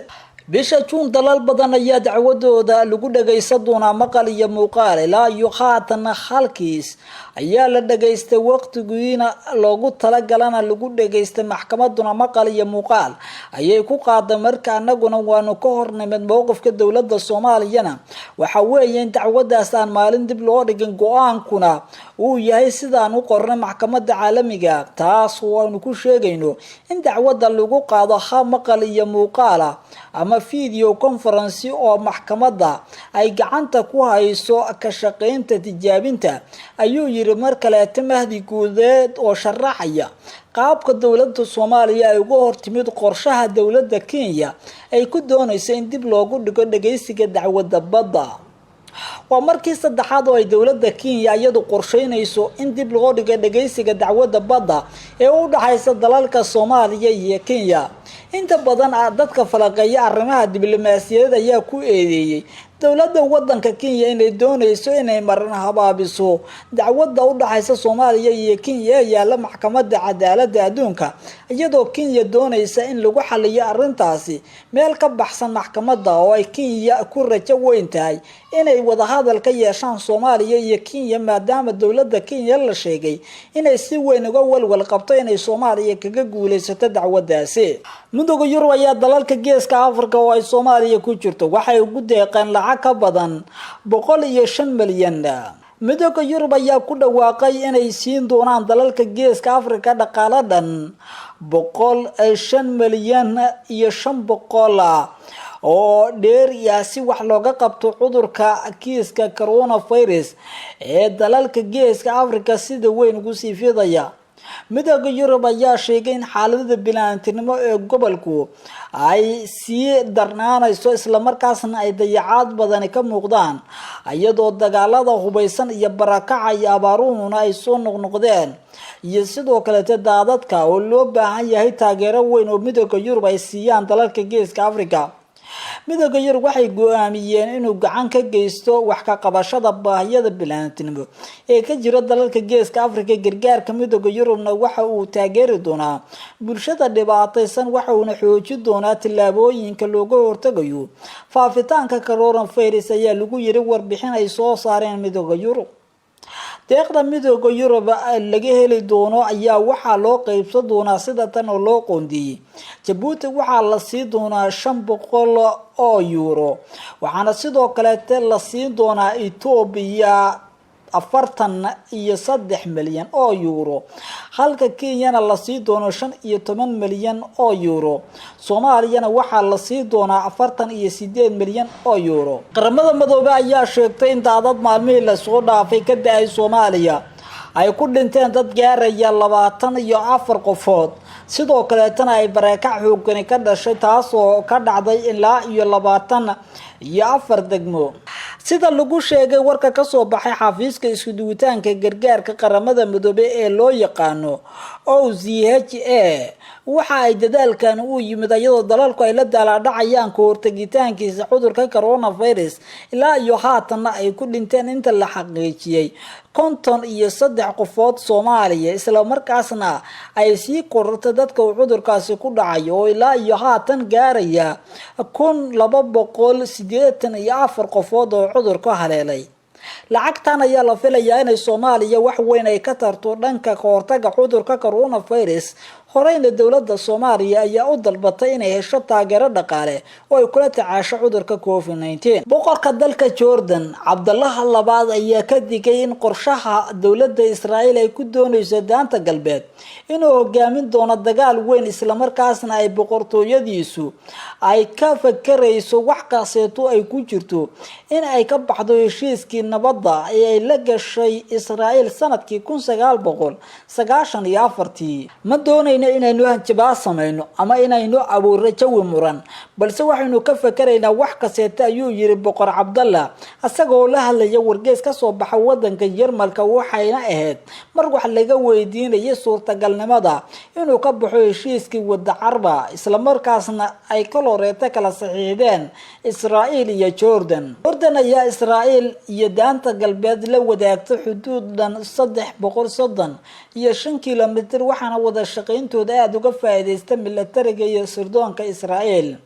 dowladda isbahaysiga Israa'iil ee hogaaminaya ra'iisul wasaare Benjamin Netanyahu ayaa la filayaa inay ku dhawaaqdo qorshe ay ku sheeganayso madax banaanida dooxada Jordan iyo deegaanada Yuhuudda ay ku leedahay dhulka reer Falastiin iyadoo Mareykanku taageerayo waan ku raacsanahay dalal badan oo Yurub iyo beesha caalamka in sharciga ciidda ugu awooda badan lagu dhaqi doono bariga dhexe ayuu yiri boqor Cabdallah asagoo intaas ku daray in xalka labada wadan uu yahay qorshaha kaliya ee horay loogu socon karo boqorka wadanka Jordan waxa uu sheegay in hadii burburta dawladda wadanka Falastiin inay jiri doonto aqaska iyo xagjirnimada dheeriga isla markaasna uu gobolka ka dhici doono dagaal hadii Israa'iil ay goosado daanta galbeed ee bisha Juulaay wuxuuna sheegay inay hogaamin doonaan dagaal weyn oo ay la gasho boqortooyada reer Hashim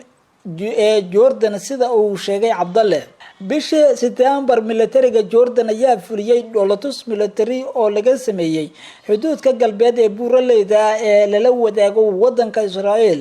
iyadoo isku diyaarinayay suurtagalnimada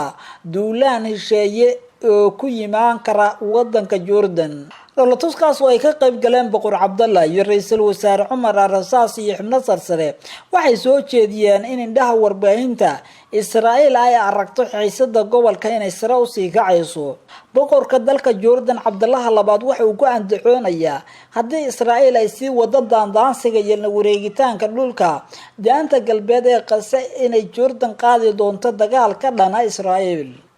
Israel ayaa wada qorshe ay kula wareegayso deegaano horle oo ka tirsan wadanka Falastiin Falastiiniyiintuna waxay isku dayayaan inay iska caabiyaan dawladda iyo shacabka duulaanka ee reer Israel Mareykankuna waxa uu gacan siinayaa xukuumadda Benjamin Netanyahu oo ku taageerayo in la wareegto deegaano horle oo ku yaala dhulka reer Falastiin gaar ahaan daanta galbeed ee Gaza dawladaha carabta intooda badan waxay ka soo horjeesteen daandaansiga dawladda Israel iyo deegaameysiga dhulka cusub ee reer Falastiin wali ma jirto waxa la ay gaareen dhinacyada kala duwan ee isku haya arrimaha Gaza balse Israa'iiliyiintu waxay isku diyaarinayaan deegaameysi dhul hor leh halka Falastiiniyiintuna ay isku diyaarinayaan wax iska caabin iyo nafti hurnimo ay bilaabaan maadaama Israel oo taageero ka helaysa Mareykanka ay si laba jibaarayso inay deegaano hor leh oo ay leedahay Falastiin inay dejiso Yuhuudda reer Israel taliyihii horeta hay'adda nabad sugidda iyo sirdoonka qaranka Sanbalolshe ayaa sheegay inuu xiriir weyn ka dhaxeeyo al-shabaab iyo dawladda Qatar sidoo hadalka u dhigay taliyihii horeta hay'adda nabad sugidda iyo sirdoonka qaranka Soomaaliyeed Cabdullaahi Maxamed Cali Sanbalolshe oo wareysi bixiyay ayaa sheegay in doorka dawladda Qatar ay ku leedahay siideenta gabadhii dhawaan laga sii daayay gacanta al-shabaab ilaa iyo sanadkii 2018 ay ku haysteen gudaha Soomaaliya ay muujinayso in door weyn ay ku leeyahay dawladda Qatar Silvia Romano oo 25 jir ayaa dib loogu celiyay dalkeeda wadanka Talyaaniga kadib markii kol horeeta laga afduubtay deegaano ku yaala xeebta gobolka Koonfur Bari ee wadanka Kenya Sanbalolshe wareysi siinaya telefishinka Al Arabiya ayaa wax badan laga weydiiyay doorka ay Qatar ku lahayd siideenta Silvia balse waxa uu ka dhawaajiyay inaysan jirin cid ogsooneed xaqiiqda dhabta ee qaabkii al-shabaab looga sii daayay Silvia Romano lama oga doorka dhabta ee Qatar ay ku lahayd siideenta shaqaalaha gargaarka ee Talyaaniga balse dadka waxa ay dhami og yihiin in taariikhda ay ku leedahay afduubkii abaabulka iyo sidoo kale wada hadalada lacagta madax furashada ee la sii deynayo kooxda argagixisada ee adduunka oo dhan uu yaqaano inay sii daayaan dad ay haystaan ayuu yiri Sanbalolshe taliyihii horeeta ayaa carabka ku dhiftay in Qatar ay door aan caadi ahayn ka ciyaarto arrintan iyadoo xiriir la sameeyay xubnaha ugu jira gudaha al-shabaab sidoo kale tan dad uu sheegay inay ku leeyihiin dawladda dhexe gaar ahaan hay'adda NISA waxaan shaki ku jirin in dawladda Qatar ay door weyn ka ciyaarto sidii xiriir ay ula sameeyay lahayd xubnaha ku jira al-shabaab oo ay ula macaamilaan iyo shakhsiyaadka ugu jira dawladda Soomaaliya ee hadda gaar ahaan hay'adda nabad sugidda sida uu yiri Sanbalolshe waxa uu dawladda Qatar ku eedeeyay in ay tahay dawladda kaliya ee adduunka ka jirta isla markaasna taageero u muujisa al-shabaab wuxuuna madaxda hadda NISA ku sheegay inuu yahay qofka ugu saameynta badan ee Qatar ay ku haysato gudaha Soomaaliya Sanbalolshe ayaa sheegay in iminka jirto istiraatiijiyad weyn oo u dhaxaysa dawladaha Qatar iyo Soomaaliya taasna ay sababtay in ay soo dhaweysato dawladda Soomaaliya madaxda iminka ka arrimeysa Qatar iyo lacagaheeda isla markaasna ay iska fageeyaan dalalkii kale ee Carbeed sida Imaaraadka iyo Sacuudi Carabiya sidoo hadalkiisa u dhigay Sanbalolshe oo wax laga weydiiyay hadii uu jiro xiriir ka dhaxeeya al-shabaab iyo Qatar ayaa ku jawaabay inuu jiro xiriir ka dhaxeeya labada dhinac balse waxa uu sheegay inuu san xog fiican ka hayn qaabkii loo maray siideenta Silvia Romano kadib Sanbalolshe waxa uu in yar ka hadlay qaabka ay dawladda Qatar lacagaha ku soo gaarsiiso al-shabaab waxa uuna sheegay inuu aaminsan yahay in lacagahaasi loo soo mariyo dad ku jira dowladda iyo ganacsato xiriir la leh hay-adda Qatar. waxa uu sheegay in eedeymaha loo soo jeediyay in Qatar ay ku leedahay xiriir kooxaha xagjirka ah iyo sidoo kale kaalmada dhaqaale iyo maalgelinta howlgallada. waxa uu sheegay in ay tahay arrin muuqata isla markaasna ay caddahay in taageerada al-shabaab ay aad uga hesho dowladda Qatar. Sambalolshe ayaa sidoo kale la weydiiyay saameynta ay ku yeelan karto lacagta. uu sheegay in dowladda Qatar ay siiso kooxda al-shabaab ee xiriirka la leh al-Qaacida iyo waxa ay ka dhigan tahay in kooxdan ka dagaalanta bariga Afrika. waxaana ku jawaabay lacagta madax furashada iyo kuwa kale oo ay Qatar siiso al-shabaab waxay wax weyn ka qaadanaysaa weerarada kooxdan ay ka fuliso Soomaaliya, Uganda iyo Kenya, iyo sidoo kale in loo adeegsado weerarada ka dhanka dowladaha Mareykanka iyo Israa'iil sidoo hadalka u dhigay Sambalolshe.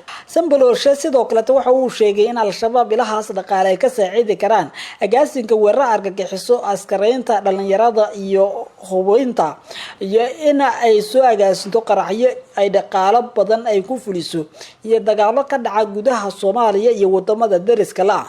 ugu dambeyntii danjiraha ayaa fariin u diray dowladda Qatar oo uu aaminsan yahay inay taageero xoogan ay siiso al-shabaab iyo kooxaha argagixisada, asagoo sheegay in dunida oo dhan ay isha ku hayso loona baahan yahay in dowladda Qatar ay wax weyn ka bedesho arrinta iminka taagan ee ku saabsan in lagu eedeynayo inay taageeraan ururada argagixisada. xukuumadda Somaliland ayaa ku dhawaaqday qaab cusub oo lagu wajahayo xuska munaasabadda 18 May. xukuumadda Somaliland waxay go'aamisay munaasabadda 18 May loo bedelo caawinaad iyo gurmad bilaadantinimo oo la gaarsiinayo dadka danta yar ee reer Somaliland. kulan madaxweynaha Somaliland uu hogaaminayo oo yeesheen 5 wasiir iyo maareeyaha hay'adda qaxootiga iyo barakacyaasha Somaliland iyo sidoo kale ka hortagga musiibooyinka iyo kaydka raashinka ayaa loogu qaatay go'aanka in gurmad degdeg la gaarsiiyo danyarta Somaliland. caawinaadan ila lagu kalsoon yahay waxay Garaa TV u sheegeen in ay ka kooban tahay raashin, dawooyin iyo agab ciideed loogu talagalay caruurta iyo sidoo kale agab loogu talagalay in looga hortago cudurka coronavirus. madaxweyne Biixi ayaa go'aamiyay in caawinaada la gaarsiiyo dad kor u dhaafaya 670,000 oo qoys oo ku nool gobolada Somaliland. maareynta gurmadkan xukuumaddu waxay u xil saartay wasiirka shaqada iyo arrimaha bulshada Somaliland Marwooyinta Jaamac Gaane, gudoomiyaasha barakacyaasha iyo qaxootiga Cabdikariin Axmed Xinif, maareeyaha kahortagga musiibooyinka iyo kaydka raashinka Somaliland, iyo waliba agaasimaha madaxtooyada Maxamed Cali Bile. tilaabadan ay xukuumaddu qaadayso ayaa waxa ay tahay mid wax weyn u tari doonta baahiyada bulshada qoysaska ee tabaaleysan ee ku nool deegaanada Somaliland, iyadoo madaxweyne Muuse Biixi Cabdina uu shaaca ka qaaday in xukuumaddiisu ay u faa'iideey doonto dadka danta yar iyo kuwa la tabaaleysan dhibaatooyinka ka jira guud ahaan Somaliland. 18 May ayaa xilligii Somaliland ay ku dhawaaqday inay gooni isku taaga Soomaaliya inteeda kale ay ka tahay in dib ula soo laabatay midoogii Soomaaliya ay kolkii hore la gashay. madaxweyne Muuse Biixi Cabdi ayaa sheegay in inta lagu bixin lahaa dowladda ciidan iyo sidoo kale soo bandhigitaanka awoodda Somaliland xilligan lagu jiro ay ka wanaagsan tahay in dadka tabaaleysan wax loo taro oo dhaqaale ahaan lagu gaarsiiyo dadkaasi oo iminka u duruufaysan cunto ay cunaan, dhar ay xirtaan iyo sidoo kale agabyo caafimaad oo ay ka hortagaan cudurka COVID-19 oo deegaanada Somaliland kamid ah meelaha uu sida weyn ku sii faafayo. madaxweynaha Mareykanka Trump ayaa ku goodiyay inuu xiriirka u jari doono wadanka Shiinaha. madaxweynaha Mareykanka ayaa sheegay inuusan doonaynin inuu la hadlo madaxweynaha wadanka Shiinaha, wuxuuna soo jeediyay in laga yaabo in gebi ahaanba uu xiriirka u jiro dalka labaad ee ugu dhaqaalaha xooggan caalamka. waraysi uu siiyay telefishinka Fox Business, Trump waxa uu ku sheegay inuu aad uga niyad jabsan yahay guuldarrada Shiinaha uu ku xakameeyay waayay faafitaanka cudurka coronavirus, sida uu sheegay oo iminka halis weyn ku heshiiskii ganacsi ee bishii Janaayo lagu gaaray magaalada Beijing.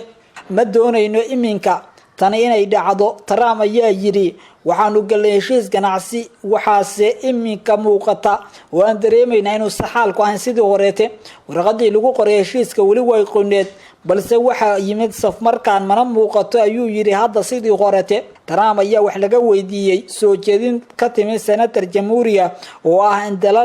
dalku galka loo diido ardada Shiinaha ay codsanaysa waxbarashada xiriirka la leh amniga qaranka.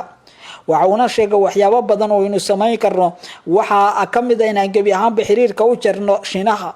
haddii sidaas aynu sameeyno waxa noo dhici doona oo aynu kaysan doonaa 500 milyan oo dollar ayuu yiri Trump, kuwaas oo lagu tixraacayo qiimaha badeecada sanadka seete oo Mareykanku ka soo dhoofsado Shiinaha. afyeenka wasaaradda arrimaha dibadda Shiinaha ayaa magaalada Beijing isagoo jooga sheegay in xiriirka ay sii joogtay doonaan danta ugu jirto shacabka labada wadan iyo xasiloonida iyo nabadda caalamka sidoo hadalka u dhigay. madaxweyne Trump ayaa dhowr jeer horeeta ku eedeeyay dawladda wadanka Shiinaha inay ka gaabisay la dagaalanka cudurka coronavirus iyo inay caalamka uga sii digto khatartiisa isagoo cudurkaasi markii hore ka soo dilaacay magaalada Wuhan ee wadanka Shiinaha. sanitaanada adduunka waxay ku wareersan yihiin meero cusub kadibna jixiimo ayay ugu yeereen. culimada ku takhasusay cilmiga hawada sare waxa ay sheegeen inay heleen meero cusub oo ay ku magac dareen meeraha jixiima ama wasba 79. culimada falaagada waxa ay sheegeen in meerahan uu dushiisa roob ka doo waxayna ugu yeereen naar sida birta la dhalaaliyay. meeruhu waxa uu ka baxsan yahay waxa loogu yeero gruubka cadceedda. hay'adda cirbixiyeennada Mareykanka ee NASA waxay shaaciseen astaamaha meerahani in meerahani uu leeyahay cir cawlan ama sama cawlan. sidoo kale tan waxay sheegteen daruur la'aan uu taagan yahay isagoo ka kooban qaac iyo sidoo kale daqiiq wata kuleyl sida ay sheegtay hay'addan warka ay soo saartay NASA. waxaa la isku raacay in meerahani uu yahay mid duufaano badan iyo awood xoogan leh wax kasteeto aan dunida hore loogu aragna wata. sanadyahanadana wax ka dhiga jaamacadda Johns Hopkins waxay sheegeen arintani ay tusisay waxyaabo adduunka sare ee ka jira oo ay ku wareersan yihiin cilmi maadi ahaan. culimada sidoo kale intaas waxay ku dareen in meelaha loogu magac daray jixiima isla markaasna uu leeyahay astaamo asagoo dhulka ifinaya ilaa iyo 780 sano oo iftiinkiisu uu socdo. meerahan cusub ee ay daboolka ka qaadeen sanadyahanadu waxa uu iminka yahay mid ay si weyn u hadlayaan sanadyahanada dunida oo ku jaha wareersan qaabka loo dhigayo.